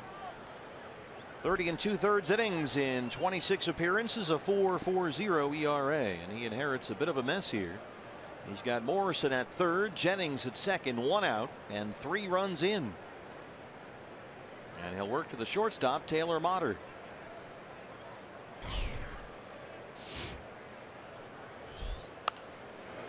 Boy, Randall, Bob, has really done a good job as of late. If you look at the numbers on Delgado's last 9 appearances, in those 9 appearances, he's worked nearly 11 innings and given up only 1 run. 235 pitches on Saturday in Chicago in relief of Edwin Escobar. 2 1/3, gave up 1 hit, zeros otherwise across the board.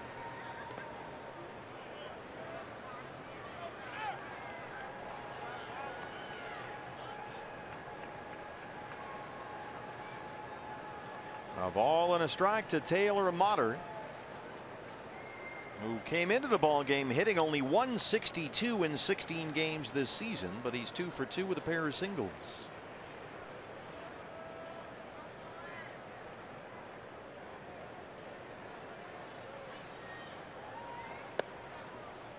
Two and 1. Boy, how about After Robbie Ray got the first 2 outs in the 4th inning, this is how it went for him through the end of the 4th and into the 5th. Single, single, single, strikeout, double, homer, walk, walk, strikeout, double.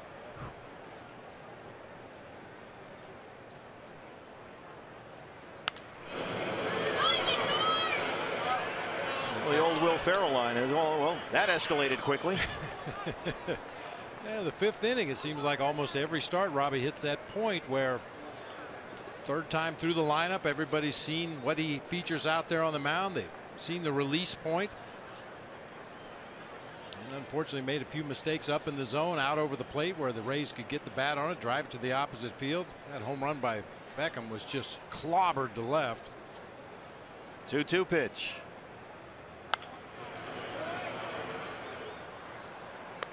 Yeah, all 3 balls hit in this inning against Robbie were just clubbed. Yeah, we hear it said all the time about a starting pitcher, you need that 3rd, sometimes even a 4th pitch, and that's why that 2nd, 3rd, and sometimes 4th time through the lineup, if you've got another pitch that you haven't used so much, you could show that straight changeup or show the curveball. But when you're just basically throwing fastball, slider, that 3rd time through the lineup, everybody's seen everything you have to throw. Not as important for a relief pitcher, obviously, coming in out of the pen for short bursts, an inning here or maybe a couple of innings there. You don't get all the way through the opposing lineup.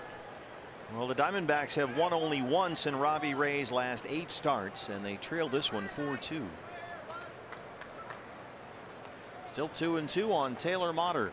Longoria has scored. Morrison is at 3rd. Jennings at 2nd. Here's a fly ball to Peralta in right field. Oh, 3rd, and here he comes. The throw from Peralta is offline, and it's 5-2 Tampa Bay.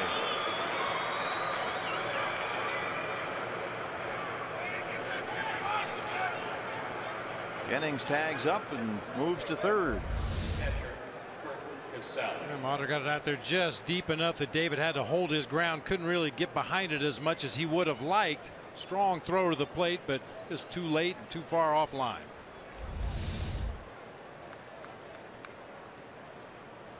So it's a 4-run Rays 5th. 2 outs for the catcher, Curt Casali.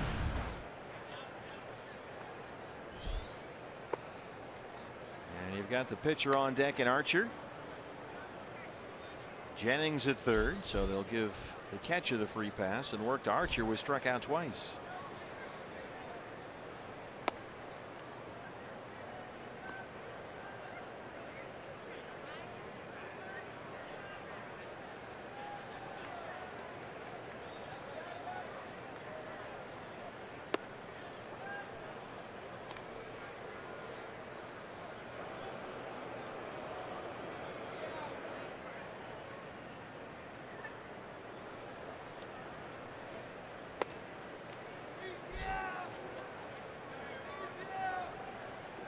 Obviously, we haven't seen much of the Rays this year, but you'd have to assume that Kevin Cash is going to have Chris Archer on a very short leash when he goes back out to take the mound. Pitch count's already up there considerably for Archer. Well, I mean, catchers who become managers, they always make the right decisions. Right? Not always. No. Archer 0 for 2.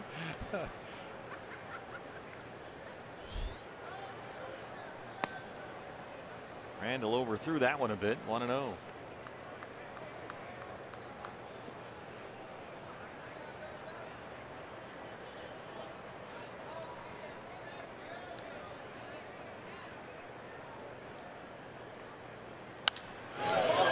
Sky high, shallow right center. Peralta's under it. And the inning ends, but Tampa Bay gets 4. They lead it 5-2.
Rays 5-2. Hey fans, Native American Recognition Day is set for June 11th at Chase Field. Here is the lovely Vanessa. And if you arrive early to that ball game against the Miami Marlins, you can get this D-backs tribal cap to add to your collection this summer. It's courtesy of our friends at Gila River Casino. So get your tickets for that game at dbacks.com. The Diamondbacks and the Marlins coming up on June the 11th. We have to get her a microphone so we can hear what she's saying. It's a great looking hat. See? Thumbs up. That's next level. We're going to assign our increasingly unreliable staff to that. Lovely Vanessa helping out as always. What happened to the lovely Mike? He's got the night off. Oh, we got rid of him. No, we didn't. We miss Mike. Very few broadcast booths have their own spokesperson, spokesbottle. Big time. Yeah. But she's got to be able to speak. That's the point. She needs a microphone. So. Well, I think we were afraid that Mike would get a hold of the mic. There is that problem. Big game Bauer. Here's Mike. Michael Bourne 0 for 2 leads off the 5th.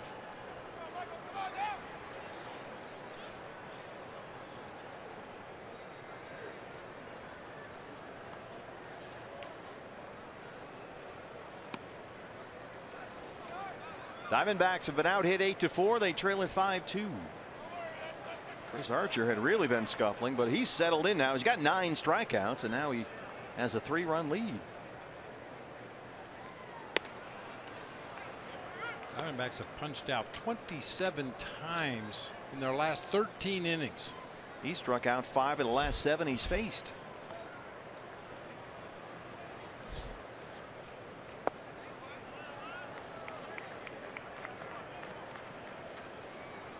You saw that reaction by Archer after that slider was taken by Michael Bourne. Occasionally a pitcher will throw a pitch and they expect you to swing at it. And if you don't, they're disappointed. Now they got to throw at least one more pitch, but hangs the slider and gets away with it there for the strikeout anyway. So there you go. 10 strikeouts for Chris Archer. Greg Maddux was notorious for that. He'd have a hitter set up and he'd think to himself, okay, if I just throw this changeup on the outside corner, fading off the plate away, he'll swing and miss. And if the guy didn't swing and miss, Maddux would get mad. You're supposed to swing at that. It's in the script. Well, Arrieta worked 5 innings yesterday, had 12 strikeouts. Archer's got 10 through 4 1/3. Goldie has walked. He's got an RBI double.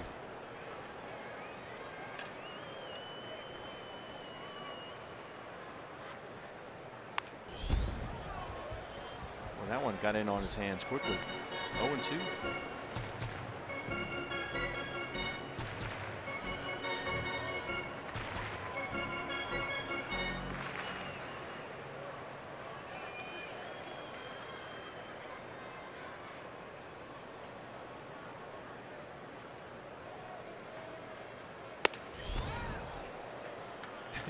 Yeah, I watched Chris Archer pitch, and he's a little reminiscent of the guy I saw back in 2009 pitching for the Peoria Chiefs in the Midwest League. He was a teammate of my son Michael's with the Cubs organization at the time, and would, you know, strike out 12, walk 10.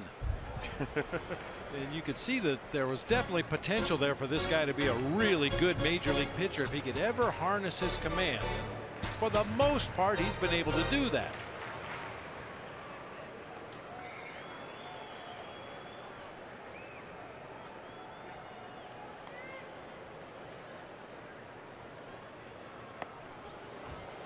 Wow, Casale.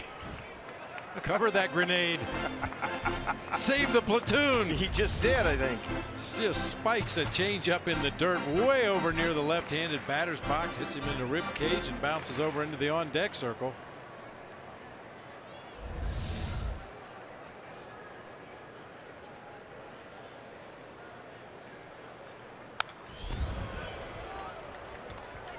Goldie giving him a fight here. Still 2-2. Chris Archer was originally drafted by the Cleveland Indians. Cleveland traded him in 2008 in a deal for Mark DeRosa. He went to the Cubs. And then the Cubs, just before the 2011 season, sent Archer to Tampa Bay in a big deal that involved Matt Garza. Archer wins that battle. That's 11 strikeouts. So he's now 1 away from matching Arrieta yesterday. Can he get 12 strikeouts through 5?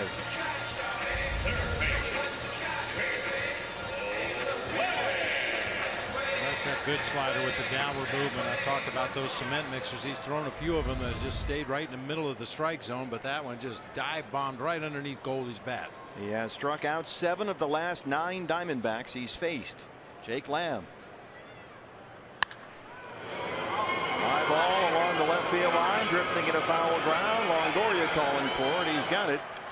And Chris Archer gets the shutdown inning. We'll go to the 6th. Diamondbacks down 5-2.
The Rays 5-2. If you're a baseball fan, then you need the all-new Fox Sports app. You'll get highlights, interviews, injury updates, scores, instant alerts on your favorite teams and biggest rivals. Download now in the iOS App Store, Google Play, or visit foxsports.com/app.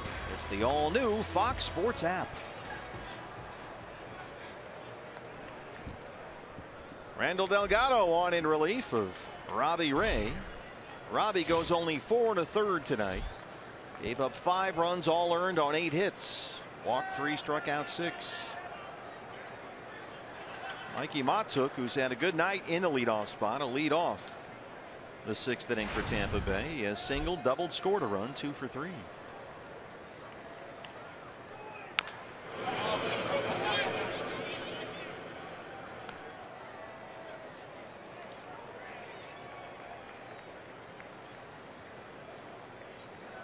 Matuk broke into the big leagues last year with the Rays, hit .295 with 9 homers in just about 40 games. Looked very good. But then in the offseason, they brought in some veteran outfielders. Corey Dickerson, they acquired him from Colorado. Brought in Steve Pearce, who's got a bad elbow right now. So guys like Matuk kind of had to go to the back of the line again. Former first-round pick out of LSU 5 years ago.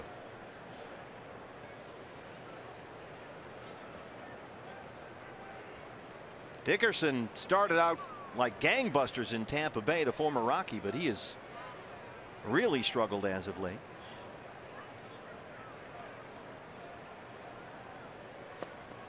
Randall Delgado gets him to strike out to open up the 6th inning. Nice change up from Randall that time. Shook to get to it. A very definite idea what pitch he wanted to throw and puts it in a great spot. Started at the bottom of the zone. Gets a swing and a miss. Tim Beckham, who launched a long home run to left field his last time up, his 3rd of the year.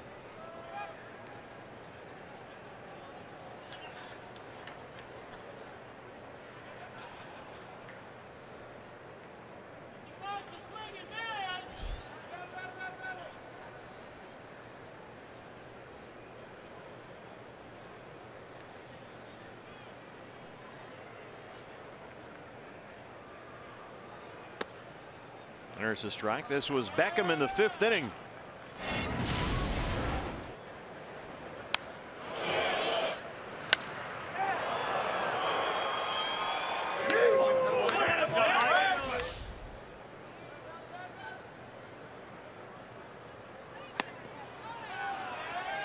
He's another guy, Bob, and we don't see this too often, Tim Beckham. Guys that have a closed batting stance. He's sort of closed up there. Everybody now is open or wide open, but he's sort of the reverse. It used to be the norm. If a guy hit out of an open stance, it was an oddity. Dick McAuliffe back in the day of the Detroit Tigers hit from a wide open stance, and everybody looked at him like he was crazy. That great '68 Tiger team.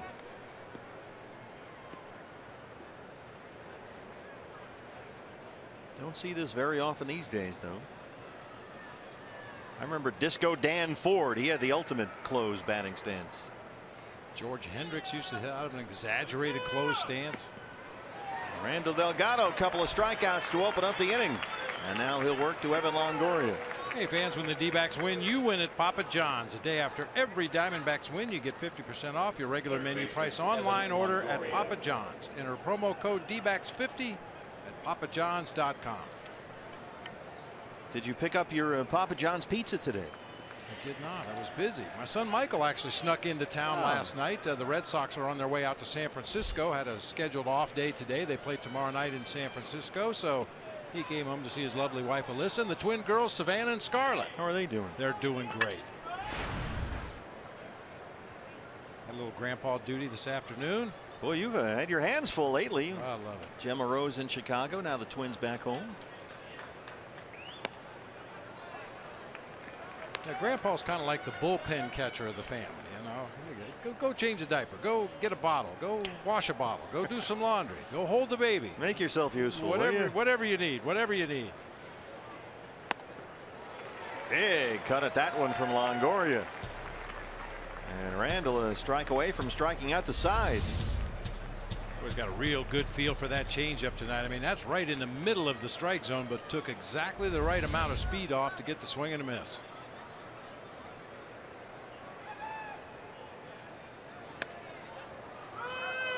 Missed with that one, 2-2. These Rays are 7 games behind the Red Sox and the Orioles for the lead in the American League East.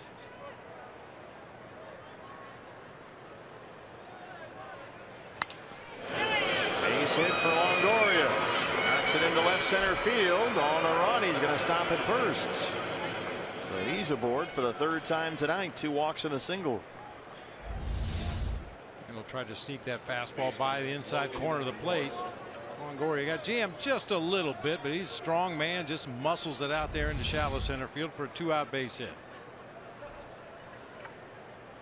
Brings up Logan Morrison. He walked and scored his last time up.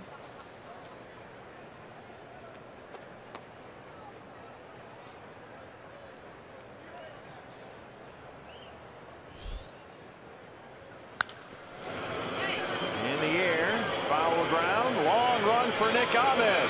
Can't quite get there. It's in the seats.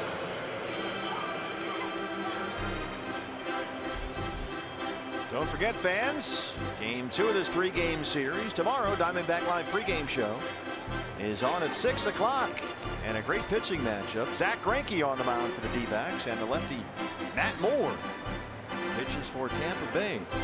And there's Archie Bradley right next to Zach. Archie pitches here Wednesday afternoon. That's a day game, a 12:40 start. Archie gets Jake Odorizzi. So don't forget, fans, kids get in free all week long. Take advantage. Come on out Tuesday and Wednesday. The rest of this week, Miami Marlins coming in over the weekend. Kids 15 and under get 2 free tickets for every 1 adult ticket purchased. Free baseball for the kids. That's hard to beat. Come out and watch Zach Greinke pitch, and Archie Bradley, he's no dummy. Snuggles up right next to Zach Greinke during the course of the ball game, probably talking about hitters and counts and pitches and what would you throw here. I mean, pitching coaches are invaluable at the major league level, even at the minor league level for that matter, but you probably learn more from your teammates than you do from any coaches you ever have.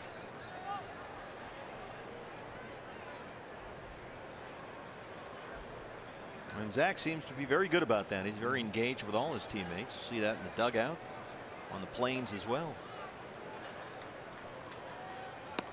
Big swing and a miss by Morrison, and it's 2-2.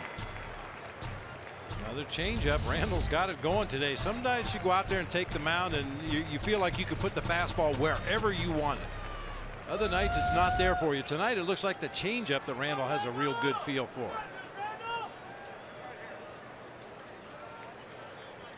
Here comes another one. This fades it off the outside corner, a little bit too far for Morrison that time, running the count full.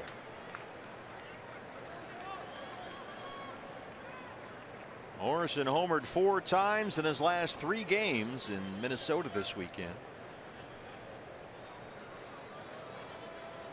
Hitless so far tonight, but he's riding a 9-game hitting streak. Longoria will be off from first with a pitch. There he goes. That one missed inside, and it's a walk. Second straight base on balls to Logan Morrison. Everything away from Morrison here. Last pitch. Yeah, we've seen that called a strike before, but not tonight by Rob Drake. He's been working the top part of the strike zone rather than the knees. So now a pair of 2-out base runners for Steven Souza Jr., who was 0 for 3. We talked a lot, Bob, about Longoria and Lomo, the 2 hottest hitters in baseball really right now for the last several weeks, but so far they haven't done a whole lot. Diamondbacks have pitched them effectively. Longoria's walked twice and singled. Morrison is hitless. He's walked twice. Now they've each scored a run, but in terms of real heavy damage, they've been contained. It's been the other guys that have done the damage. Desmond Jennings, Taylor Motter, Mikey Matuk, Tim Beckham with a homer. Jake Barrett, the right-hander, warming up in the Sanderson Ford bullpen. There's Garvin Alston down there by the phone. So here's Souza Jr. He has struck out twice, grounded out 0 for 3.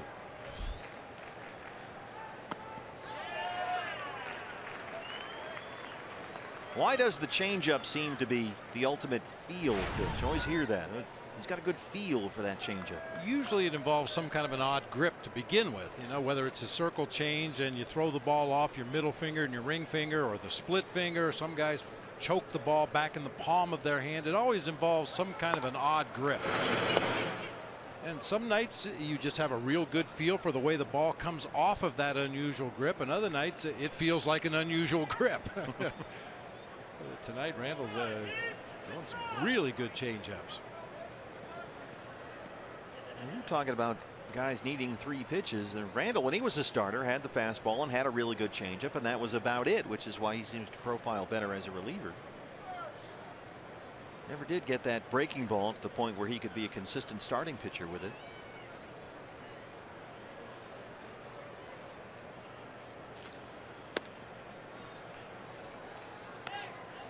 Randall Delgado breaking ball that time just off the outside corner. And that just hasn't been a consistent pitch for him. There have been days when he's had a real good breaking ball, other days he has no command of it. Behind in the count, 2-1.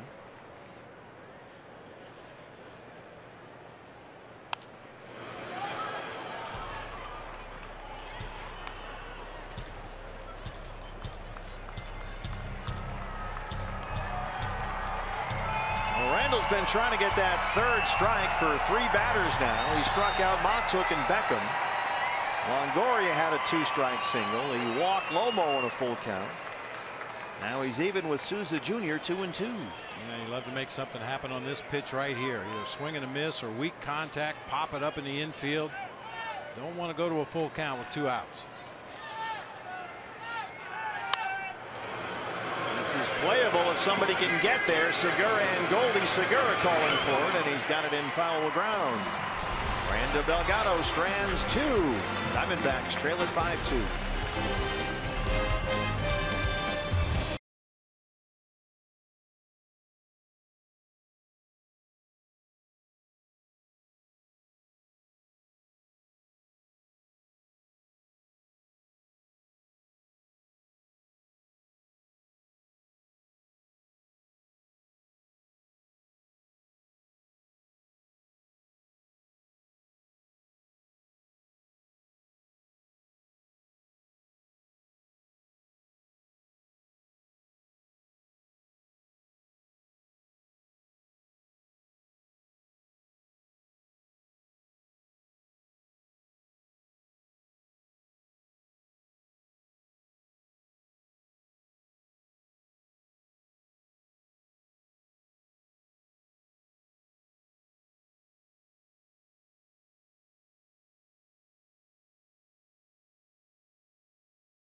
We invite you to participate in Gila River game nights by signing up at one of the interactive kiosks right here at Chase Field during any Diamondbacks regular season home game.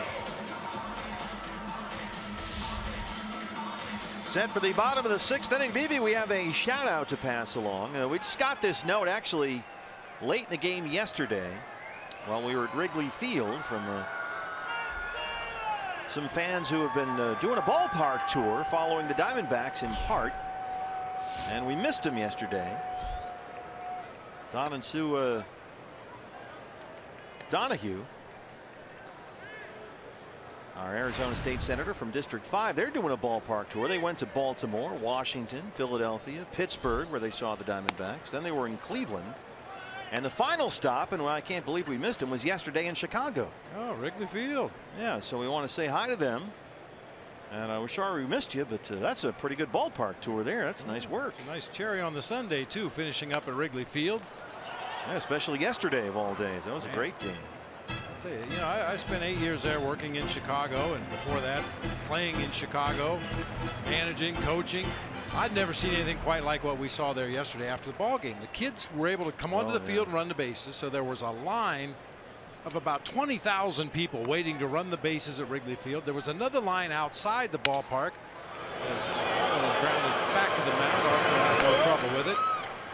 People catching the bus out to satellite parking lots farther away from Wrigleyville, and there's probably another 10,000 people in that line right down the middle of Sheffield Avenue. And for us to get to the buses to get to the airport, that was quite a gauntlet we had to run. They had well, let's see what they had yesterday. They had 41,596 yesterday, and everybody stayed. Yeah. Nobody left. Maybe the 6 got out of there, but everybody else stayed. And you're talking a good hour, 90 minutes after the game. They're all still there, hanging around. David Peralta back off the DL. He has struck out single.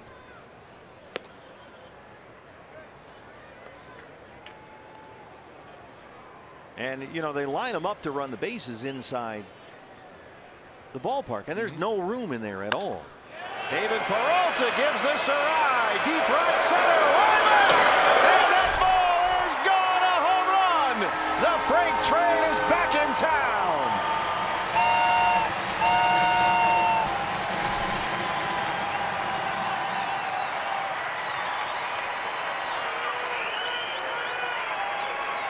Driving the bus. It's a 5-3 ball game, number 4 for David Peralta.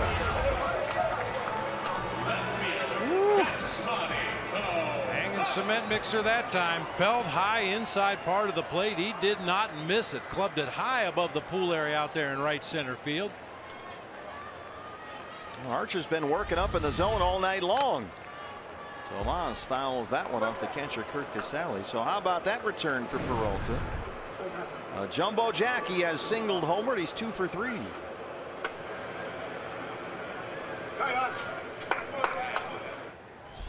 Tomas 0 for 2. He has struck out twice.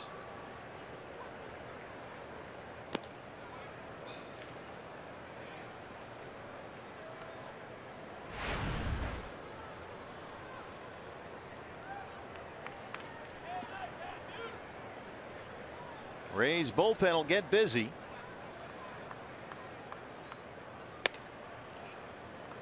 Archer approaching 110 pitches.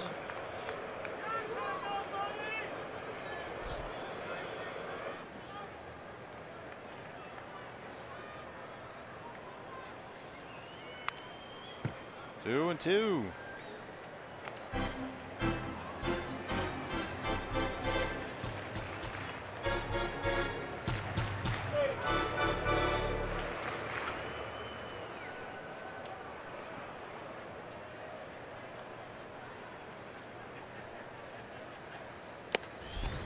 Osmani strikes out for the 3rd time.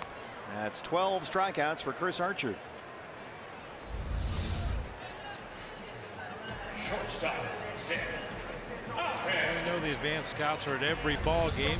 Teams we're going to play in the upcoming weeks have scouts here, making a note of what pitches you swing at, what you don't swing at, what do you hit, what do you not hit, and I'd be surprised if anybody throws Yasmani Tomas a strike. Ahmed 0 for 2.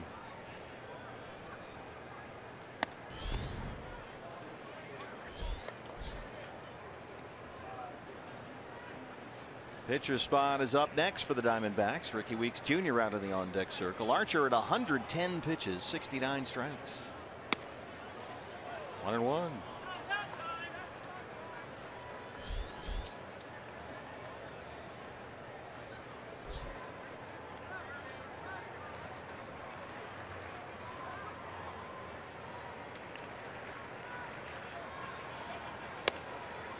Boy, Ricky Weeks Jr. had some tremendous at-bats last 2 games at Wrigley Field. Major league at-bats.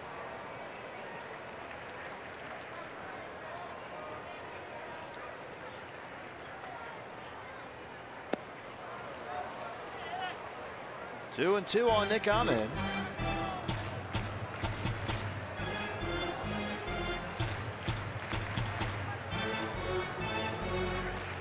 As we said, Archer can put up some big strikeout numbers. He struck out 12 Blue Jays on opening day. And a 10 strikeout game in April as well.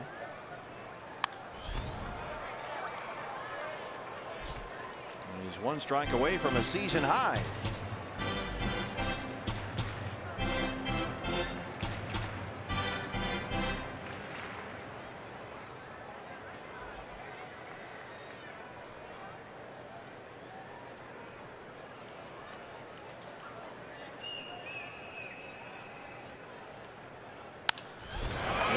Sends this out to center, playable for Desmond Jennings. We are through 6 innings, but the Diamondbacks get 1 back. It's a 5-3 ball game. The freight train is back. A home run has pulled the Diamondbacks back within 2.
As we start the 7th inning, hey D-backs fans, if you can't catch the games on TV, you can stream them live on your mobile device with the all-new Fox Sports Go app. Download the app and take Fox Sports Arizona and Diamondbacks baseball with you wherever you go. New pitcher for the D-backs, it's the ASU Sun Devil, Jake Barrett, 22 appearances, and he has been outstanding, a 2.08 ERA. 1 inning outing here for Jake Barrett tonight. The pitcher spot is scheduled to lead off in the bottom half of the 7th inning, so Jake just in here to get 3 quick outs hopefully and see a pinch hitter to lead off the next inning. Desmond Jennings, who has singled, doubled, scored a run and knocked in a run, will lead off the Tampa Bay 7th. Jake Barrett in 21 2/3 innings of work this year has more strikeouts than hits allowed. He has really earned the faith and trust of this D-backs coaching staff. He is a middle innings go-to guy for Chip Hale. He worked both Tuesday and Wednesday last week against the Astros, threw an inning Friday against the Cubs. They have a lot of faith in this young man, and he's earned it.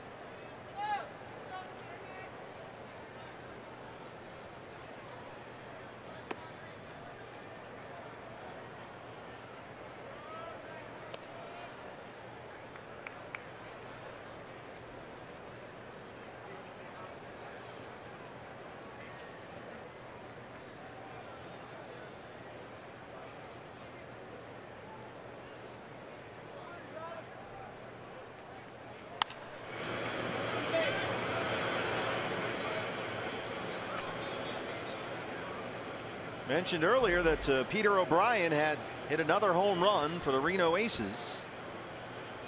Well, Peter has gone 3 for 3 tonight for Phil Nevin in Reno. He's got 17 hits in his last 37 at bats in AAA. That one misses upstairs at 95, but it's 2-2 to Jennings. And Zach Godley pitched 7 scoreless innings in Reno on Sunday. Friday would be his next regular day to pitch. Just pointing that out. Jennings launches one toward the left field foul pole, and he bangs it off the pole for a home run. His 4th of the year, and it's a 6-3 ball game. Jennings 3 for 4, and now a triple shy of the cycle.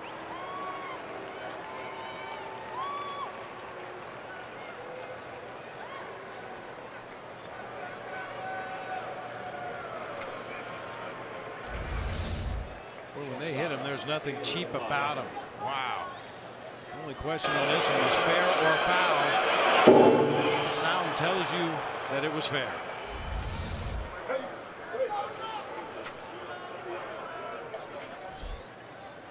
Taylor Motter, the shortstop.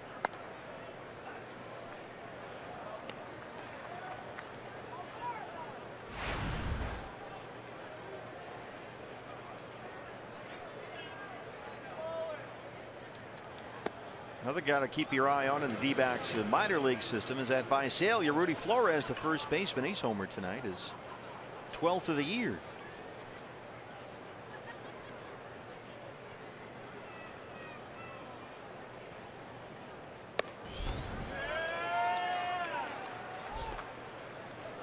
One and two on Taylor Motter.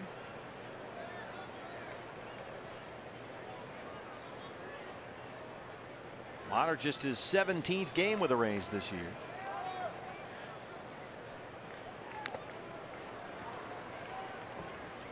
So far he has singled twice, knocked home a run with a sacrifice fly RBI. Out of Palm Beach Gardens, Florida. He played at Coastal Carolina. He's a Chanticleer.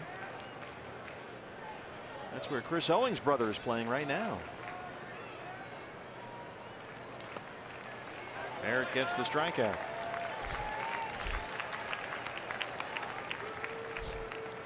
Hey fans, the Los Angeles Dodgers are coming to Chase Field June 13th through the 15th. Get to all the games for just $25 with the D-backs Value Pack.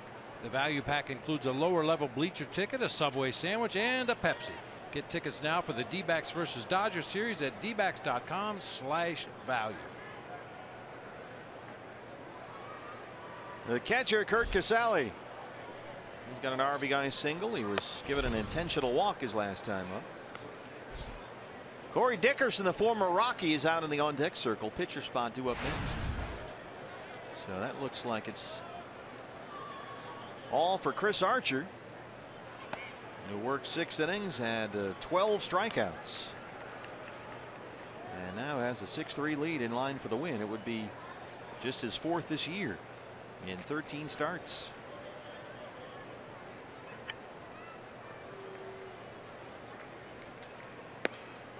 One and two. Rocky shortstop Trevor Story hit his 16th home run tonight. That's the most homers by a rookie shortstop before the All-Star break since 1933. Well, he hit 10 of them the first week here, didn't he? It seemed like it.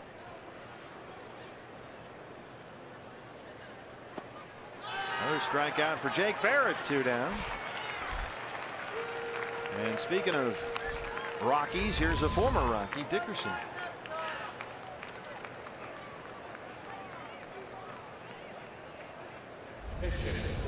Corey Dickerson hitting only 193 with Tampa Bay. He's got 9 home runs.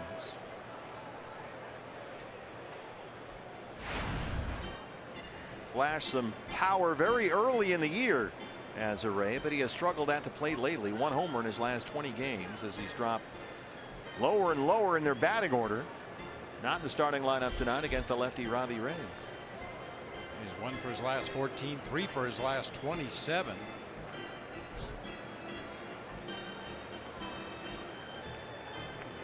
Yeah, they traded Jake McGee, a very good reliever, to the Rockies. to bring Corey Dickerson to Tampa Bay. McGee is now closing, of course, for Colorado.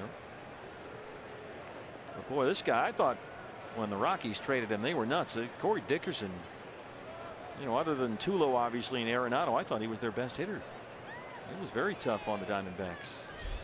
Almost 60% of his hits this year have gone for extra bases. So when he does make contact, he tends to put a charge on it. And they figured he would be a left-hand bat they could stick behind Longoria. That's turned out to be Logan Morrison.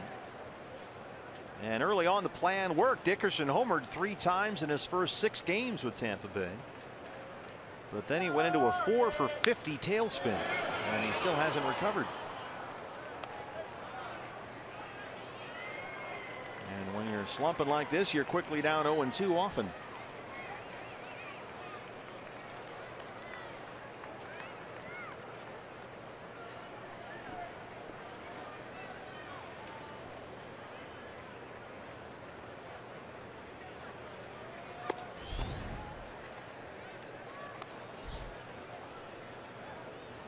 Speaking of the Rockies, they're beating up on the Dodgers in LA right now. Colorado leads that ball game 6-1 in the 7th inning. Padres hosting the Braves. San Diego has a 6-1 lead at Petco. Been some movement in the NL West recently. We talked about the trade of James Shields from the Padres to the White Sox, and today the Dodgers cut Carl Crawford loose. Going to eat the rest of the money.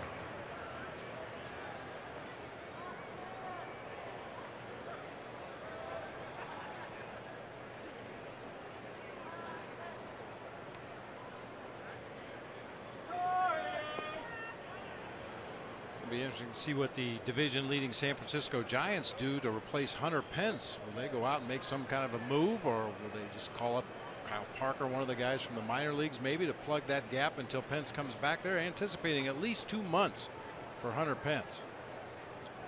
It's an enormous loss for them, the way he runs that team. 96 missed away, and Dickerson has hung in there to work a full count 3-2.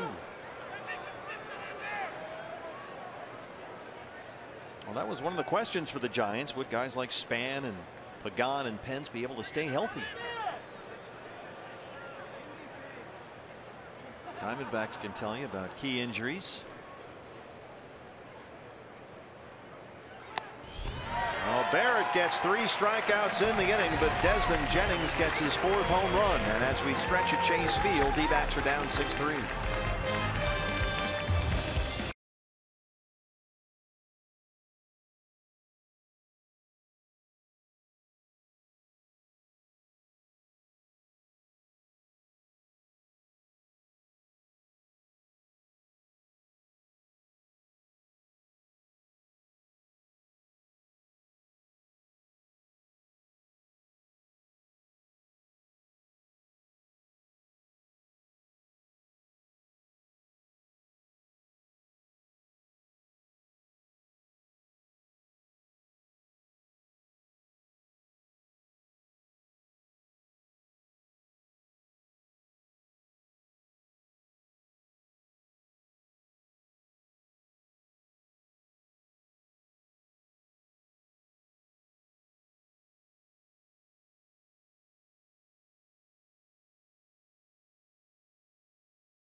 Had a bit of a bumpy start, but boy, did he ever settle in. He wound up with a 12 strikeout ball game. It's our Gig Life high speed highlights presented by Cox. Walked 2 in that first inning. Looked like it was going to be a very short evening for Chris Archer, but only walked 1 batter after that first inning. Really settled in. Slider got better as the game went on, mixed in a couple of change-ups, but basically a fastball slider combination from the Rays right-hander. Jake Arrieta struck out 12 Diamondbacks in 5 innings yesterday. Archer gets 12 in 6 innings tonight. And on to work the 7th is the right-hander Tyler Sturdivant.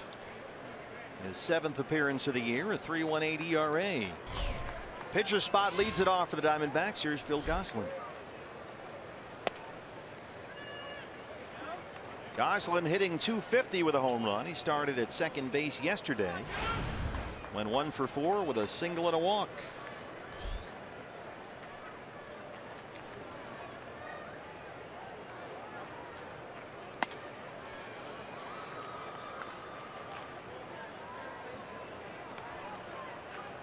Phil has not really had consistent at bats over the last, well, 3 weeks really. He's only 4 for 23 at the plate since the middle of May.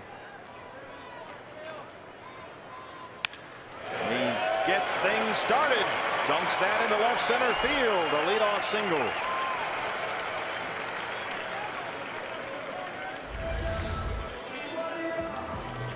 Cutter on the outside corner. Phil gets it off the end of the bat. Drives it out there toward that gap in left center field. Didn't hit it particularly hard, but put it in a good spot for a leadoff base hit. Brings up Gene Segura. Segura has struck out twice, walked and scored a run. He's 0 for 2.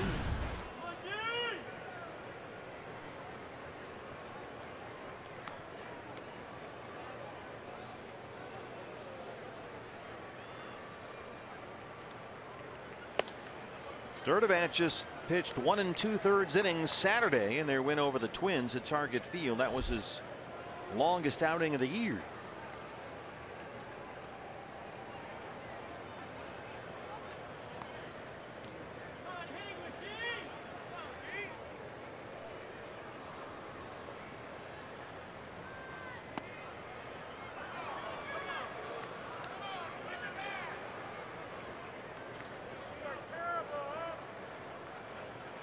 How about this? When he was called up from AAA Durham, May 23rd, made his major league debut the next day.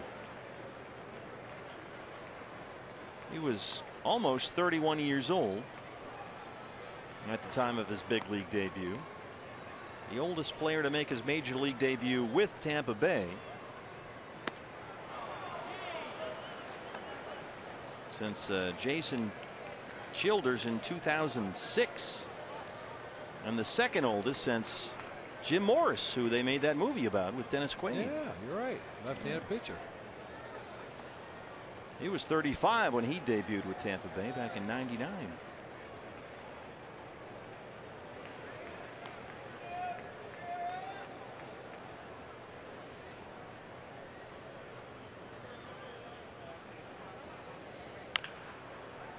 Still 1-2 on Segura. Do you have a favorite baseball movie? Let's see. I like a lot of different baseball movies. Bull Durham was probably the most accurate portrayal of playing ball in the minor leagues. I mean, you know, without some of the love scenes and what have you, but I mean the bus rides, the stadiums, the mascot, Max Patkin, the clown prince of baseball, some of the things that go on at minor league stadiums around this great country. I thought that was a fairly accurate portrayal of what you go through in the minor leagues. Crash Davis, who played for the Durham Bulls, yeah. Now the Rays AAA affiliate. Nuke LaLoosh. $1 million arm and a 5-cent head. There's been a bunch of Nuke LaLooshes come down the pike over the years. 2-2.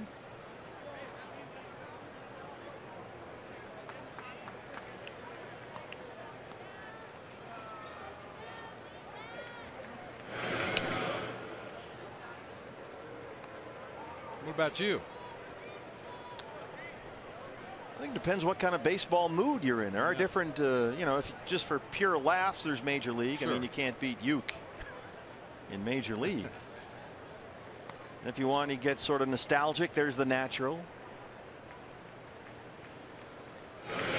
You know, of course, there's a Kevin Costner movie, For the Love of the Game, which the baseball sequences are shot really well, but it's kind of a chick flick disguised as a baseball movie, which is fine. But a great line that has lived on to this day: clear the mechanism. Step off the mound. Clear the mechanism. Archie Bradley says he tells himself that all the time.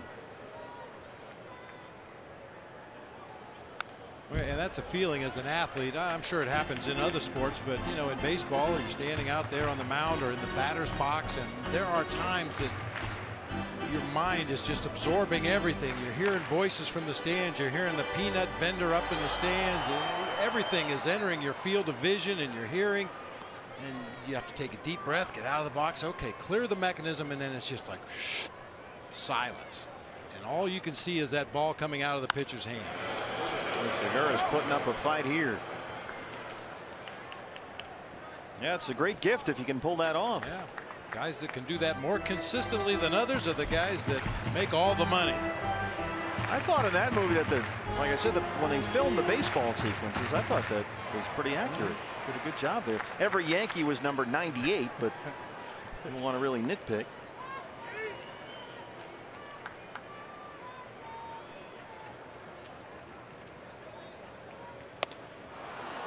Well, Segura finally strikes out. Good battle there, but he strikes out for the 3rd time tonight. Yeah, chasing another bad pitch out of the zone. You mentioned it earlier about Logan Morrison. You know, the change in his offensive production came when he stopped swinging at bad pitches, and that goes for anybody in any lineup. Swing at strikes, you give yourself a chance to do something offensively. You chase bad pitches, and you give yourself a chance to walk back to the dugout. Well, Michael Bourne. He struck out his last 2 times up.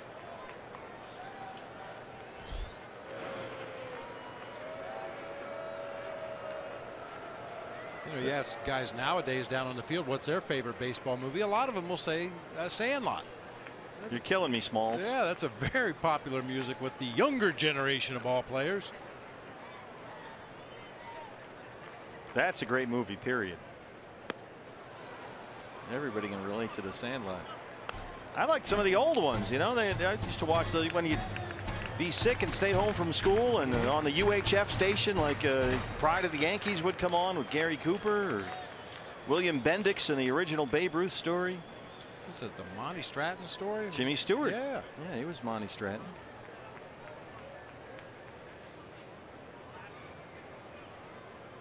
It's also Bang the Drum Slowly with Robert De Niro. That's a great movie for what, 1960s baseball, when guys made, if they were lucky, 10, 12 grand a year, and they sold insurance in the offseason. 0-2 on Bourne. Horrible backdoor cutter there. Never got close to the porch, let alone the back door. Rob Drake behind the plate. Gonsolin at first after a leadoff single.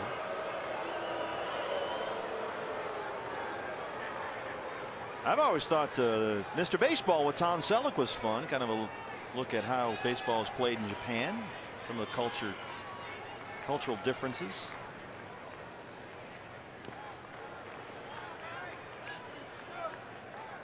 And then there's Moneyball, which drives everybody nuts, but I liked it.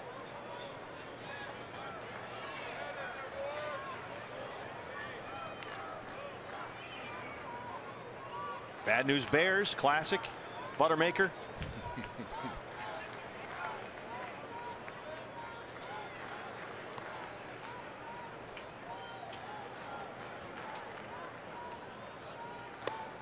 Two and two. Who's the team? Chico's Bail Bonds? Yeah, the sponsor.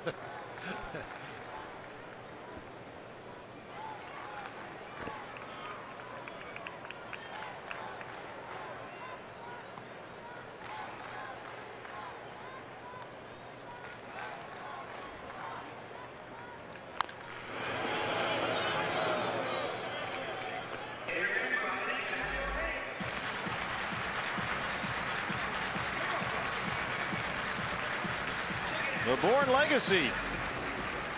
Michael had the defensive play of the ball game, a tremendous running catch. Off the bat of Evan Longoria to end the top of the third inning on a dead run slammed into the wall right in front of the pool in right center. Saved a run. 2-2. Full count. Looking for base runners here down 3. You've got Goslin at first. 1 out. Goldie and Lamb coming up.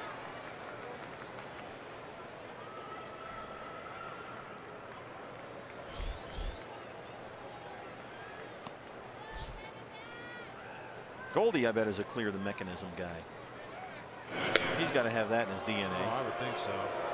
Watching him visualize over there in the dugout before ball games with his eyes closed, just kind of simulating his swing, picturing the pitches he's going to see. Does it in the on-deck circle from time to time.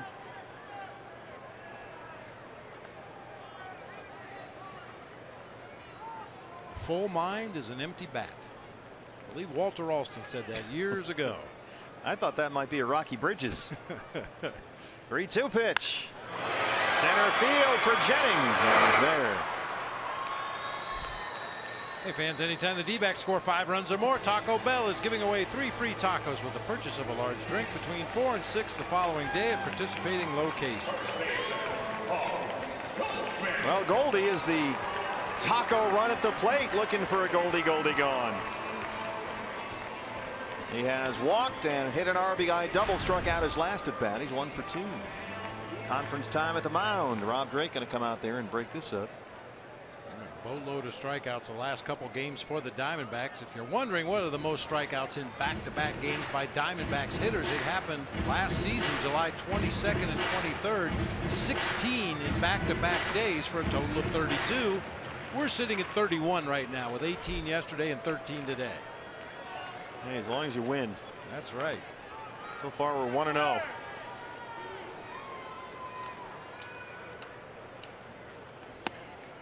There's a strike, 0-1.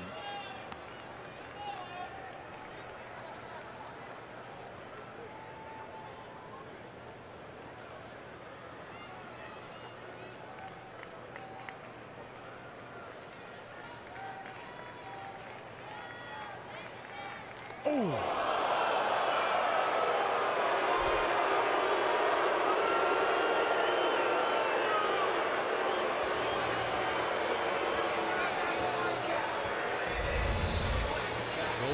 Get tall and keep this one in the back rather than up above the shoulders that time. Jim Hickey, the pitching coach, going to come out and have a conversation. Oh, pardon me, that's Kevin Cash, and that's going to be it. So a new pitcher is in. Diamondbacks here in the 7th have the tying run at the plate with 2 down. Jake Lamb coming up.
22nd appearance, a 4.35 ERA. So once again, Chip Hale will pull the left-hand hitting Lamb with a lefty pitcher out there and go with Ricky Weeks Jr.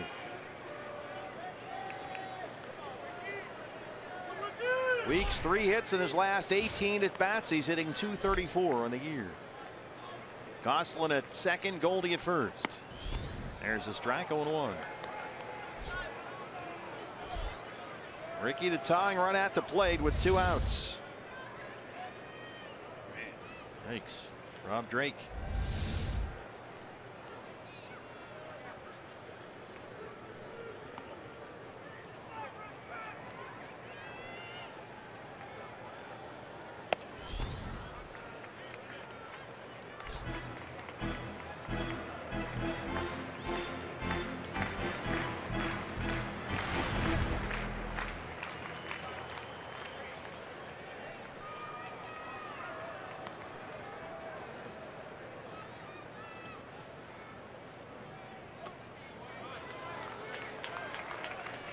Well, it's tough. You want Jake Lamb to improve against left-hand pitchers, but you can't do that unless he faces them. On the other hand, you have a guy in Ricky Weeks Jr. who's done very well in this role, and you got a chance to tie the ball game up right here. Certainly get back within 1 or 2. So it's a fine line you got to walk sometimes. You're not going to use Ricky in this spot, then why have him? He did not go. Mark Ripperger at first. 3 balls and 1 strike.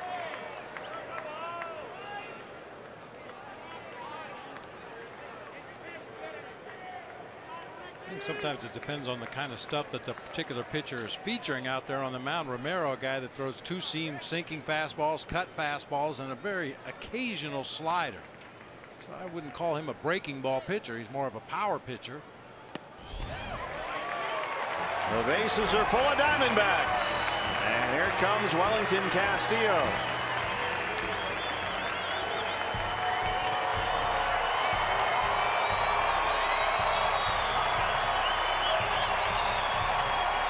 Jim Hickey, the pitching coach, will come out to have a word with Eddie Romero. Phil Gosselin is the runner at third. Paul Goldschmidt at second. Ricky Weeks Jr. is the tying run at first with 2 outs.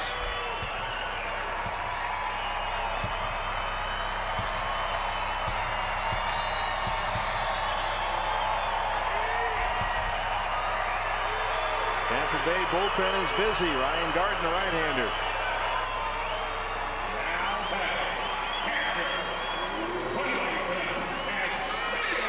Well, Beef has a chance here to get a big hit. Last 16 games, he's got just 2 RBIs. It's been a bit of a struggle, and he is hitless tonight, 0 for 3.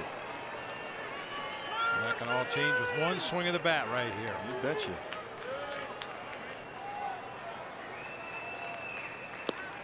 All 1.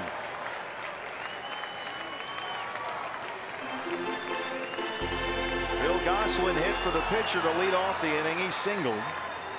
Segura struck out. Bourne flied out to center. Goldie was hit by a pitch. The walk to Weeks loaded him up for Castillo. He's ahead 2-0. They're really fighting it out there, shaking his head after every pitch, spiking it in the dirt. 7 pitches, 6 balls. 1 pitch, 1 zone. Anything else, don't even think about swinging at it. 3-0.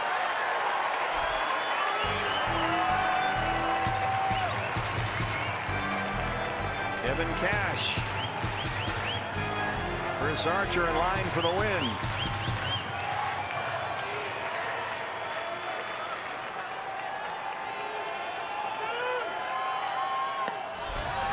He walked in a run. It's a 6-4 ball game.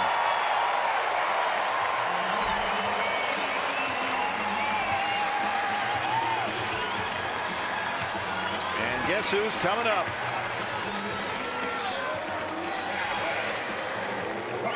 His first game off the DL, and what a game it's been. David Peralta, 6th inning, boom. And they're going to recall David Peralta. Well, Chip Hale pull Jake Lamb for Ricky Weeks with a left-hander out there. And he's going to do the same thing with Peralta. Brandon Drury comes off the bench. He'll hit with the bases loaded and 2 outs. Down 2. Pitching for David Peralta, number 27, Brandon Drury. Looking at this as the opportunity perhaps to blow this game open and take a lead, but the closer for the Tampa Bay Rays is a right-handed pitcher, so taking all your left-handed bats out of the lineup here might come back to bite you in the 9th inning. Saw the numbers on Drury. Kevin Cash going to go out there and get Romero. He's had his right-hander Gardner ready. So it's become a chess match in the 7th.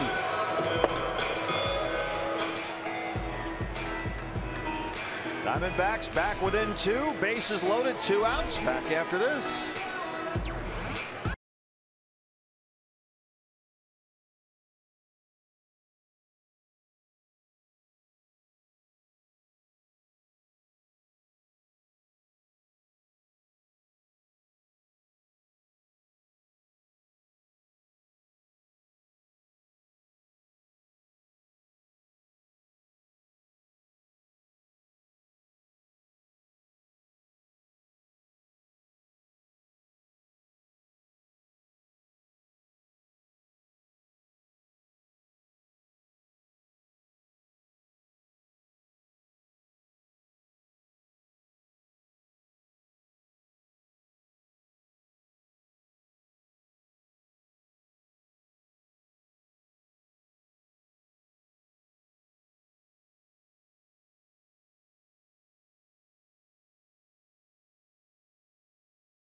David Peralta was pinch hit for.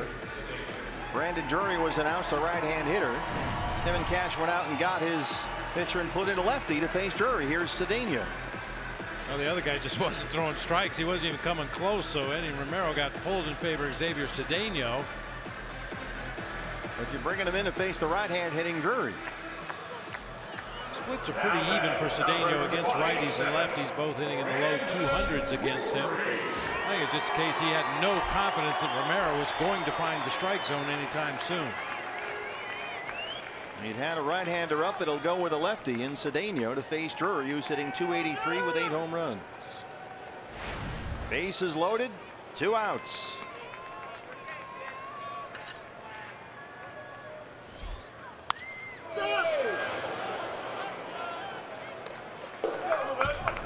Hitting for Peralta.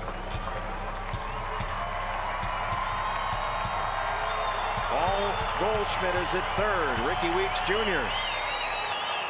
As the tying run at second. Wellington Castillo the go-ahead run at first. 0-1 on Brandon Drury.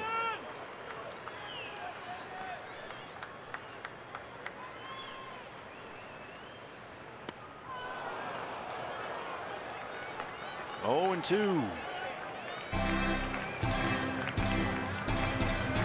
Drury had 3 hits and 3 walks on the last road trip through Houston and Chicago.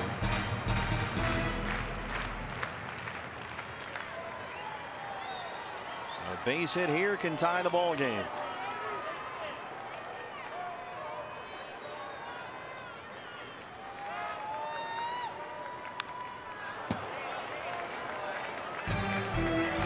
Brandon, Bob, when we saw him the first 6 weeks, 2 months of the season, was always under control. He's had a lot more swings like this lately. Sort of falls over, gets a little off balance, swings out of his shoes a bit, it seems. Cedeno is basically a 2-pitch guy, cut fastball and a curveball. He's thrown a lot of cutters here in this sequence.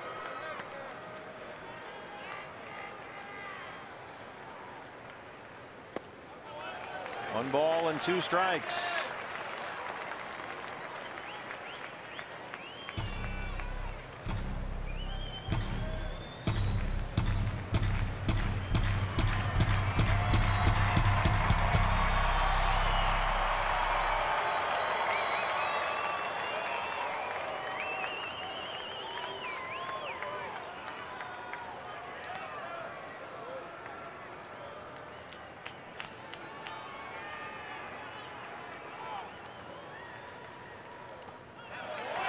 Two and two.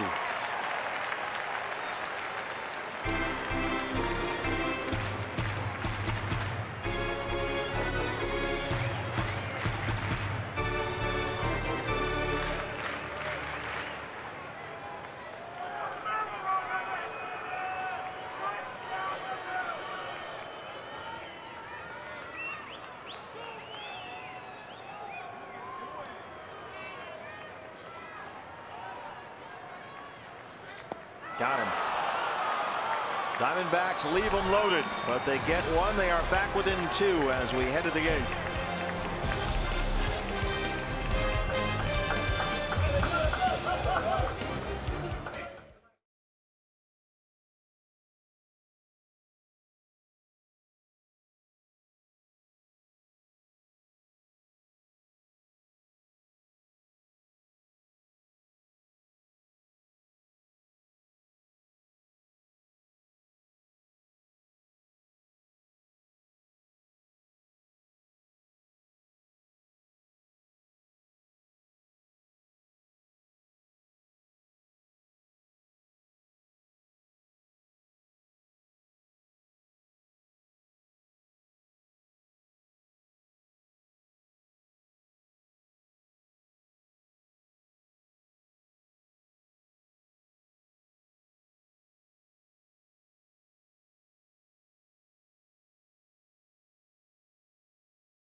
Defensively for the D-backs, Phil Gosselin, who had that pinch hit leadoff single in the inning, will remain in the game. He replaces Jake Lamb at third. Yasmani Tomas will take over in right field, replacing David Peralta, who's come out of the ball game.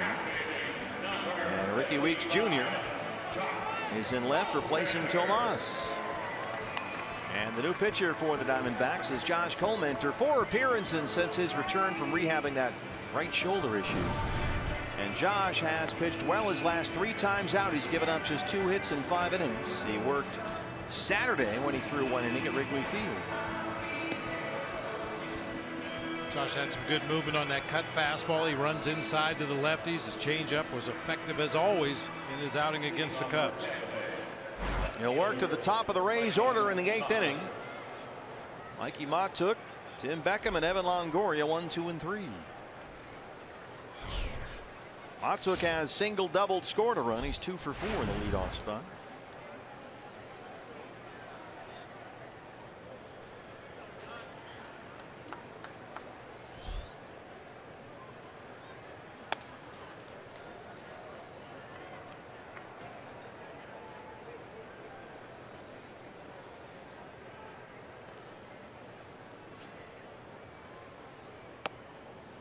One or one. Been kind of interesting to watch this game as we move forward here, and every time a new relief pitcher comes into the game, all the hitters on both sides gather around the hitting coach looking at the advanced scouting report. What's this guy throw? What's his motion look like? NL West versus AL East. Don't see a lot of each other. Yep, you have to rely heavily on your advanced scouting reports. Jeff Gardner, the Diamondbacks advanced scout, I'm sure he's filed reports on the Rays, but it's kind of old school. This is you know, like when you played on the stand lot. You don't know anybody on the other team. You just go out there. Well, the big guy, he's probably a power hitter. Phil Gosselin. Nice backhand stop on a strong throw on a ball hit right to him. Sure enough, the first one finds him. It off to the side nicely. It was hit hard, had plenty of time to regroup and make that strong throw over for the first out of the inning. Tim Beckham, the second baseman, hit a long home run in the fifth. He's 1 for 4. The homer is third this year.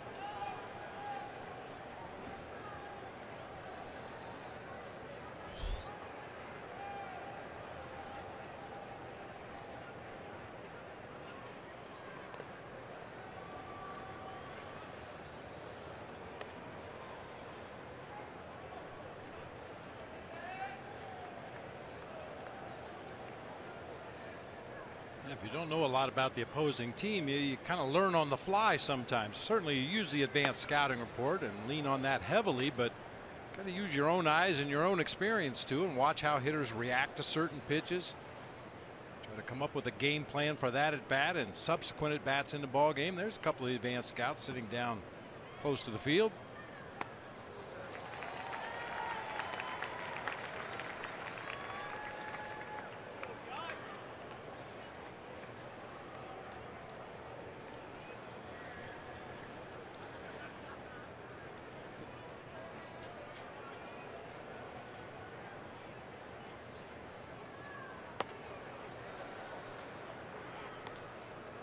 Three and one on Tim Beckham. Evan Longoria will be next.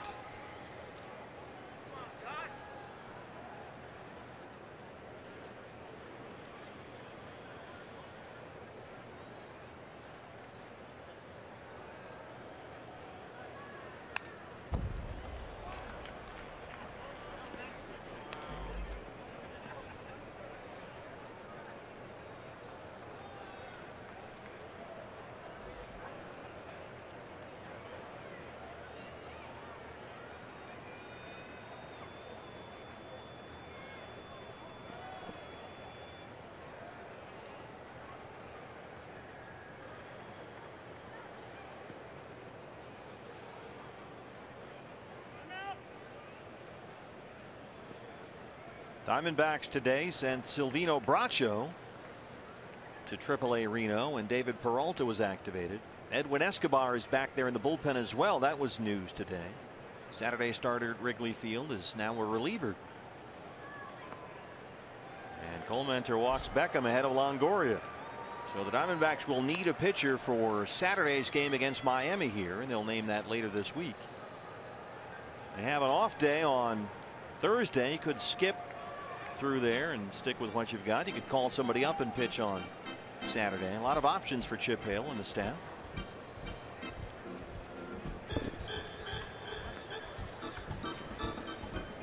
Went through that long stretch without an off day where you just kind of had to battle as best you could on a day-to-day basis. We saw roster moves on a regular occasion, sending relievers up and down between Reno just to have healthy arms up here. And now we're at a stretch of the season where we've got some off days scattered in there, and does give Chip and his staff some options, pushing guys back, skipping guys completely.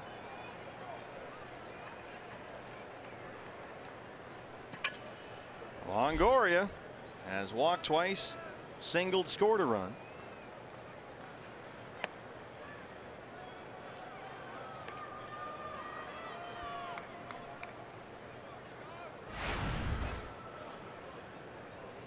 I like Escobar back in that bullpen because he's another left-hand arm, gives Zach Curtis some help from the left-hand side, and also as a converted starter he can give you some length, much like Josh Colmentor from the right side.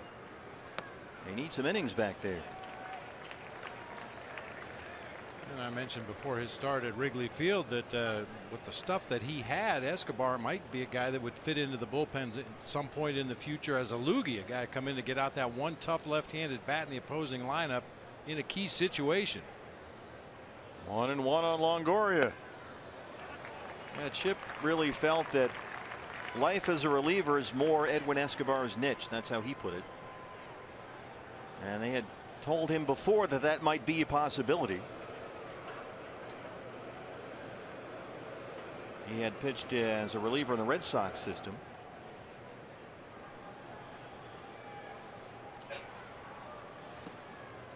2-2.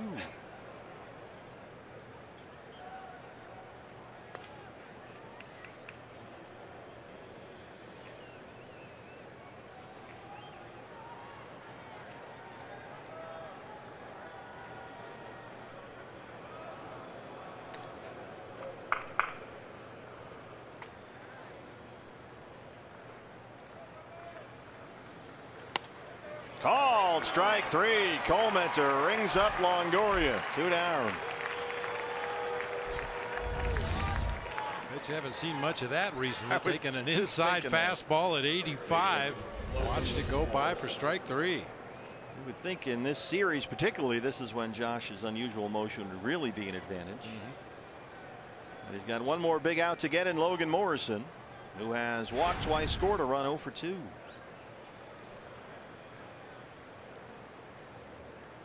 Morrison with a 9-game hit streak on the line. 4 home runs in his last 3 games in Minnesota over the weekend.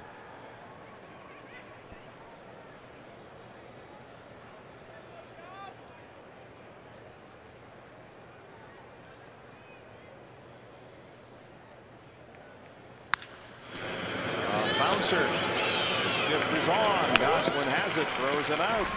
Colementor strands the one out walk. Bottom 8 coming up.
And life left in the Diamondbacks, but Joe, at some point in the postgame show, we're going to have to talk about how they got in this position trailing, and that falls on Robbie Ray's shoulders, doesn't it? It's been a recurring theme with Robbie, Todd. Get real good first time through the order, then he starts to wear down a little bit, pitch count gets up. We'll break down his outing and show you how the Rays were able to get to him. That's why you get the big bucks. Let's get back to the booth. Steve and Bob, bring it home. Thank you, guys. Yasmani Tomas leads off the D-backs 8th. Diamondback Live postgame show follows our ball game with Joe and Todd. Tomas 0 for 3 with 3 strikeouts.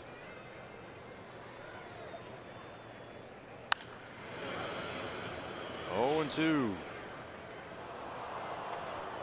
5-game hit streak on the line for Yasmani as he leads off the 8th inning.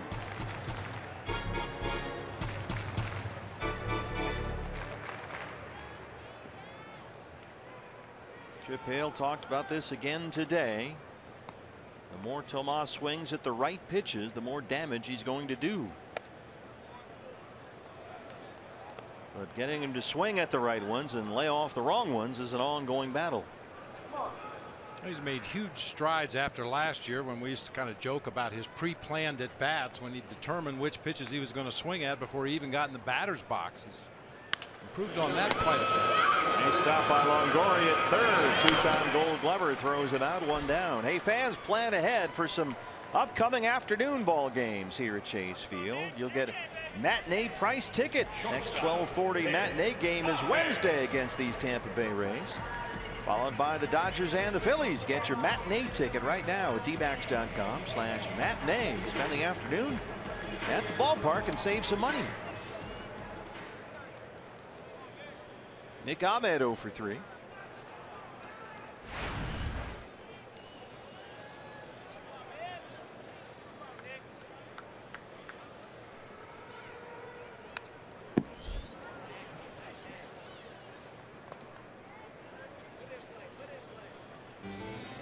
Nick in a 2 for 21 right now, down 0-1.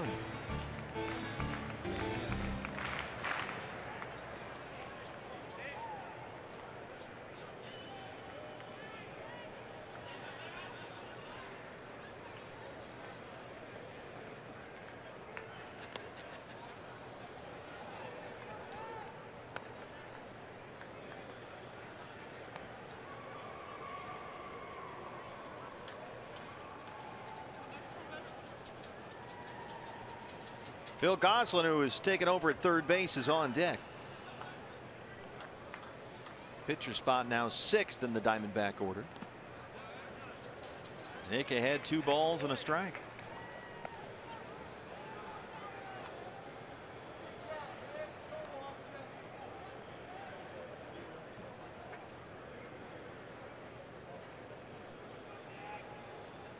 Rockies have 1 in Los Angeles. They beat the Dodgers 6-1. Padres lead the Braves 6-2 in the 8th inning at Petco Park. Ahmed, get down ball, and it drops. A 1-out single for Nick. Sometimes you got to talk to him. Get down, ball. It's been that kind of night. The cut fastball from Cedeno gets right in on the hands of Nick, but he's able to muscle it over that shifted infield. Beckham with a diving attempt. Just can't quite get there. A chance for Phil Gosselin. Single in his first at bat to lead off the 7th inning.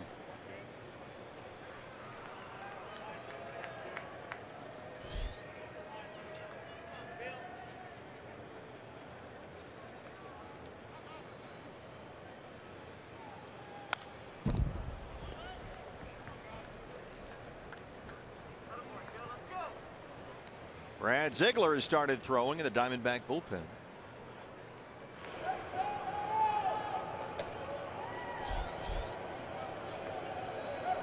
Brad got his 39th consecutive save yesterday at Wrigley Field.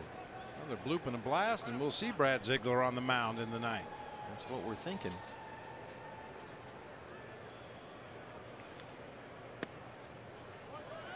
One and one.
Called strike 3.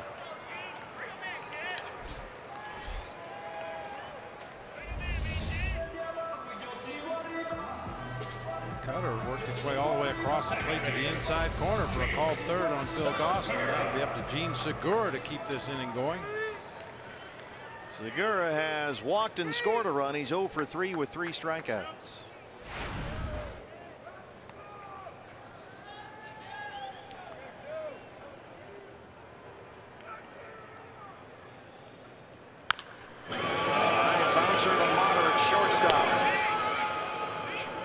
short way for the force on Ahmed. That ends the inning. Diamondbacks down 6-4.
Start the ninth inning. Things got off to a nice start for Robbie Ray and the Diamondbacks. Robbie hit his first career big league homer, in fact, in the third inning. Goldie had an RBI double. It was 2-0 Diamondbacks after 3.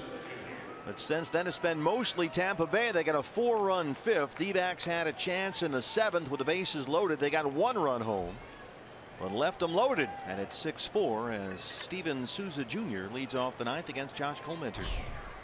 Diamondbacks have been out hit 10-7. They trail at 6-4.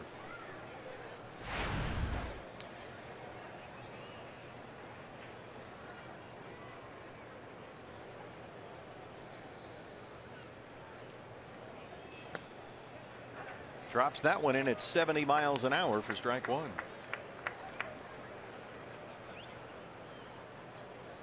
Tell you what, I think if the Rays had got 4, 5, 6 innings of Josh Colmenter, they would have been talking to themselves on the bus back to the hotel. They've had some funny looks. Well, it's a funny delivery. You rarely, if ever, see anybody in the game nowadays that throws as much over the top as Josh Colmenter does, which is part of what makes him effective.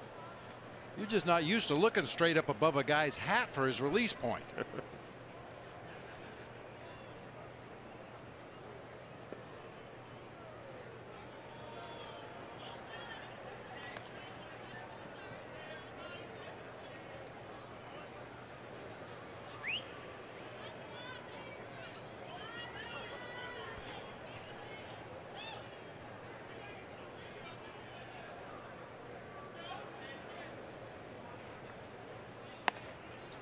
He rings him up.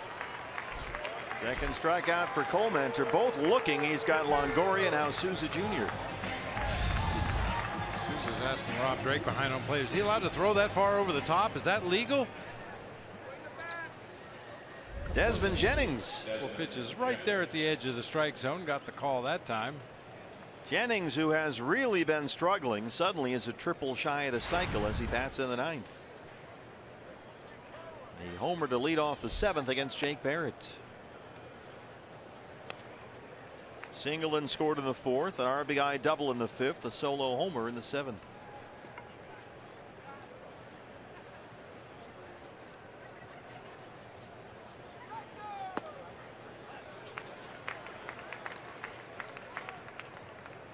Pretty good night for a guy who was 2 for 26 coming into the ball game. Getting a lot of heat in the Tampa area media.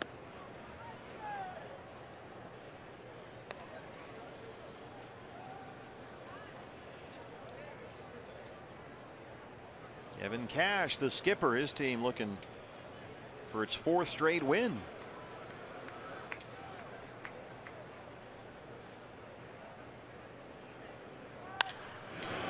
That's going to get out of play. Rays came into the ball game 5 under 500, 7 back of both the Orioles and the Red Sox in the American League East. Baltimore won at home today. They beat Kansas City 4-1. Michael Brenly's Red Sox traveling out to San Francisco for a series. The old West Coast swing, as it's known back east. Several members of the Boston traveling party, including a former teammate of mine, Chili Davis, were headed up to Napa today. He's the hitting coach yeah, there. Right? Do a little wine tasting, tour some wineries up there.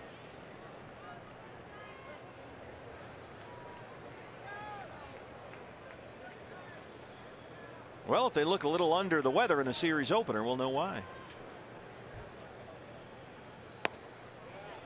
He walked him.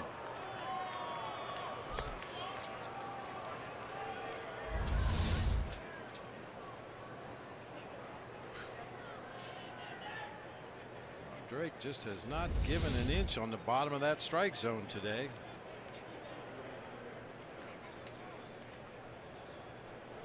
Second walk for Colementor. A 1-out base runner now. Taylor Motter, the shortstop, is the scheduled hitter, but we'll get the other Rays shortstop, Brad Miller, who will hit for Motter. Here's Mike Butcher, the pitching coach. Pinch hitter, that means it requires a mound visit to go over the game plan. We're back with you tomorrow, fans. Game 2 of the 3-game set. Diamondback Live pregame show at 6. Zach Greinke and Matt Moore. That's a terrific pitching matchup. And also tomorrow, keep an eye on this. The Reno Aces are in action against the Angels, right? Affiliate.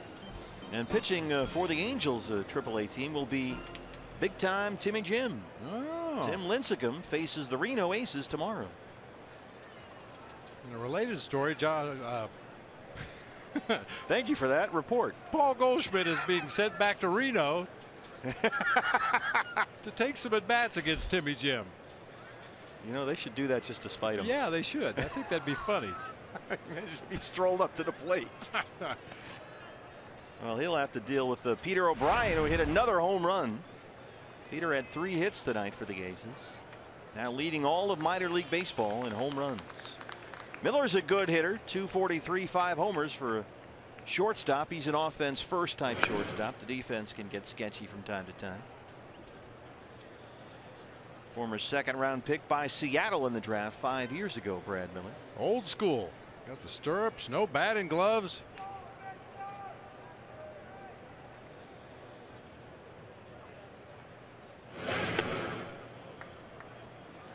Colementor's going to have to work to keep this a 2-run deficit.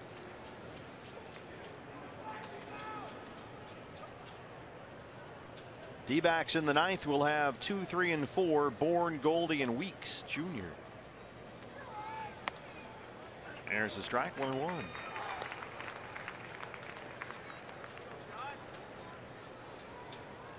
Miller's really hit the ball well lately. His average actually dipped below 200 in the middle of May, but since then he's hit nearly 320.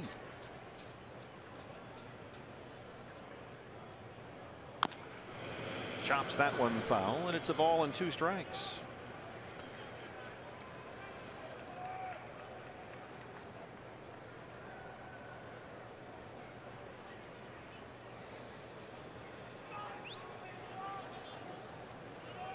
Miller was traded to Tampa Bay along with Logan Morrison last November in a deal that sent pitcher Nate Carnes to Seattle. Carnes has had a very nice season in that Mariner rotation.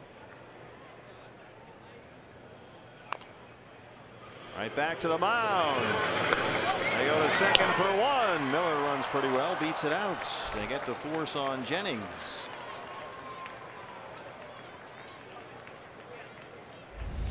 It just took too much time for that ball to come back down to Josh Colementor. He gets his body ready to throw to second base to initiate that potential double play, but Miller busting it down that line, able to beat out the relay. Kurt Casale waiting to see if he's going to hit or if Kevin Cash will make a move and have a pinch hitter. Don't wait. Well, Steve Pearce has come in the on deck circle. Pitcher spot would be next for Tampa Bay. Sally had an RBI single in the 4th.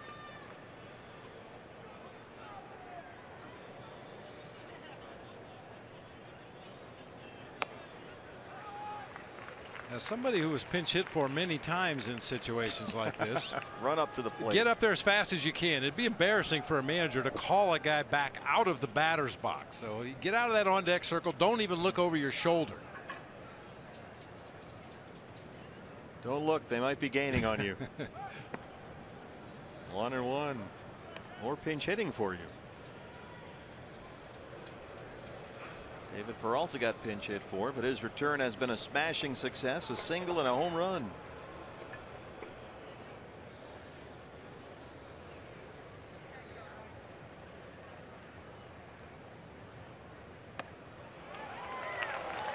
Be great when they get A.J. Pollock back. They fully expect that A.J. does as well, that he will be back in play this year, and sooner than most people think.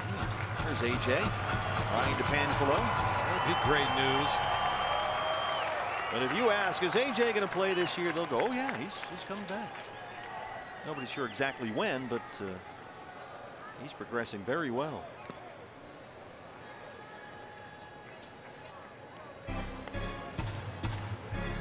Two and two. One thing you can be sure when A.J. does come back, his legs will be in tremendous shape. You know, when you have an injury to your arm and you can't throw, you can't swing a bat, you can't do anything with your upper body, you tend to really concentrate on the parts of your body you can work out hard, and that's the legs. A.J. may come back faster than ever. Big part of his game. That's headed for the moral compass. Mike Farron in the radio booth, but just missed.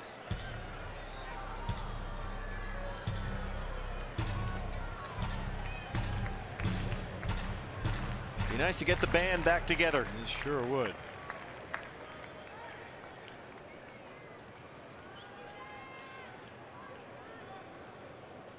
Two balls, 2 strikes, 2 outs. Miller the runner at first.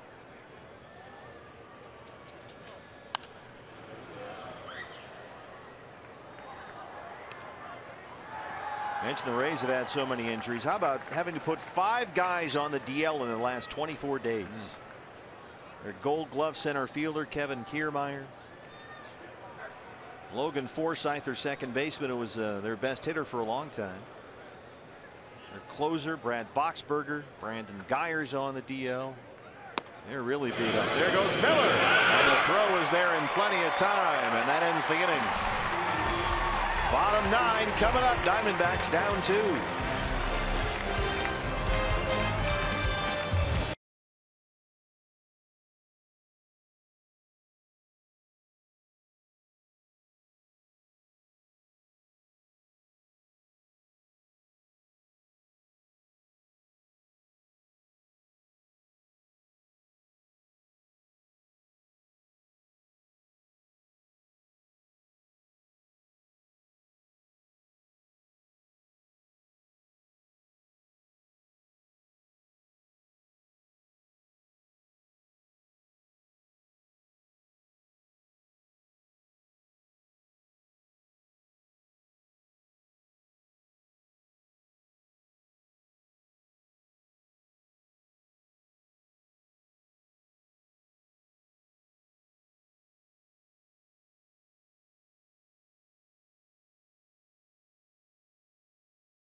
A's 6-4, and the closer has come on for Tampa Bay.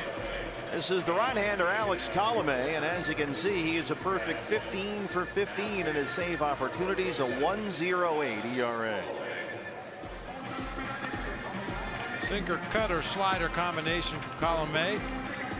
is one of only 4 pitchers in the major leagues to have every one of his team saves. Colorado's Jake McGee, the Dodgers' Kenley Jansen, and Minnesota's Kevin Jepsen also have recorded every save for their team. He needed only 8 pitches yesterday for the save at Minnesota. Miller remains in the game, takes over at shortstop.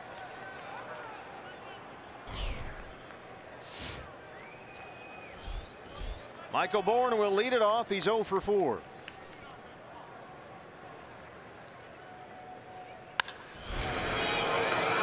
And Beckham, 1 pitch, 1 out for Colomé. This is 4 days in a row for Colomé. He threw 34 pitches on Friday, then 8 on Saturday, 8 again on Sunday. 1 so far tonight. Here's Goldie. He has walked, has an RBI double, struck out, been hit by a pitch.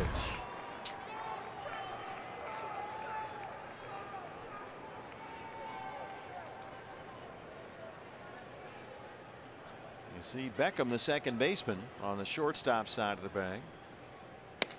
There's a strike at 97, 0-1.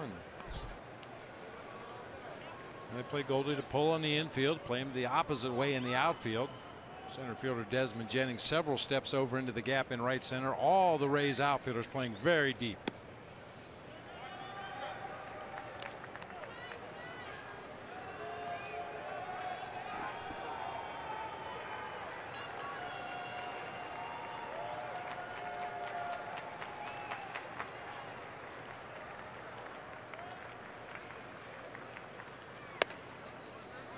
Two balls and a strike.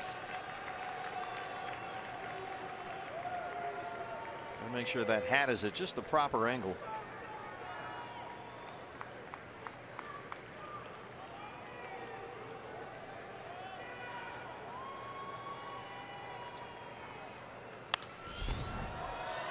Jam pop up that's going to get back here. 2-2.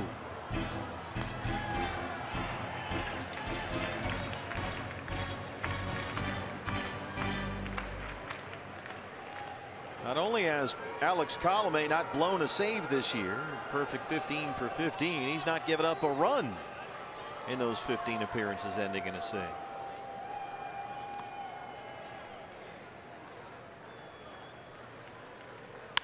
Comes to third. Longoria spins and throws. Got him.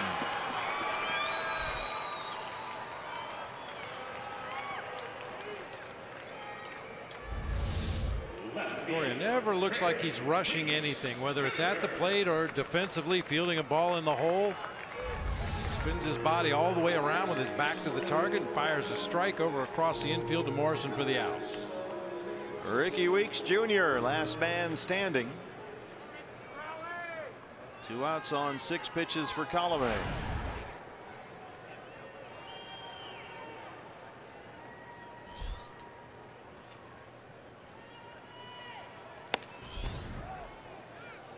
An unusual windup from Colomé. It looks like he almost starts from the set position out of a stretch and then goes into kind of a funky looking windup after that. Right there. And then he starts his windup. Boy, shuffling around up there.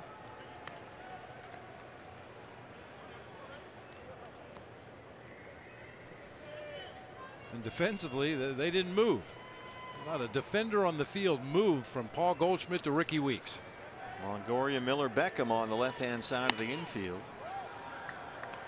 2 balls and 1 strike. Trying to get a base runner for Wellington Castillo.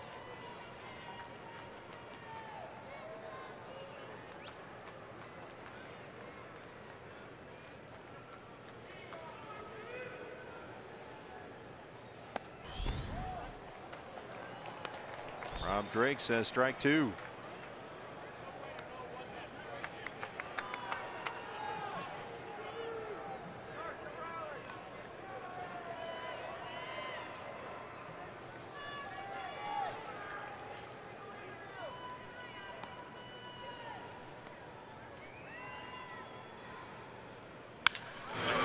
Miller at shortstop. And the Diamondbacks drop the opener this series and homestand. 6-4 the final score. The 4th consecutive win for the Tampa Bay Rays. And Chip Hale's Diamondbacks drop back 10 games under 500. You know, for a lineup with 5 guys hitting under 200 going into play tonight, the Rays sure swung the bat well against the Diamondbacks pitching staff. They out-hit Arizona 10-7. They win at 6-4. Joe Borowski standing by with Todd Walsh. Todd. Thank you very much, Steve. Diamondbacks Live is coming up in a matter of moments. The Rays have won 4 games in a row after sweeping the Twins, Joe. We'll talk about them, but we also have to focus, I think, on Robbie Ray's night, the return of David Peralta, and I think we have to break down Chip Hale in the 7th inning and that fleet of pinch hitters he sent to the plate. Fair enough for you? Absolutely. A lot of stuff goes into that thinking. All right, we'll do that when we come back. When we come back to Chase Field, Diamondbacks Live will begin our standard fare. We'll go up to the broadcast booth and check in with Bob Brenly, his take on some of the things that we just talked about, and we'll hear from skipper Chip Hale in segment 1 at the top of the show. Plus, Kate Longworth is here. We'll get her reaction from some of the players inside the Arizona Diamondbacks clubhouse. This all after losing here on this Monday, 6-4 to the Tampa Bay Rays. Diamondbacks Live, presented by CenturyLink, is coming up. Stick around. We'll be back in just a moment.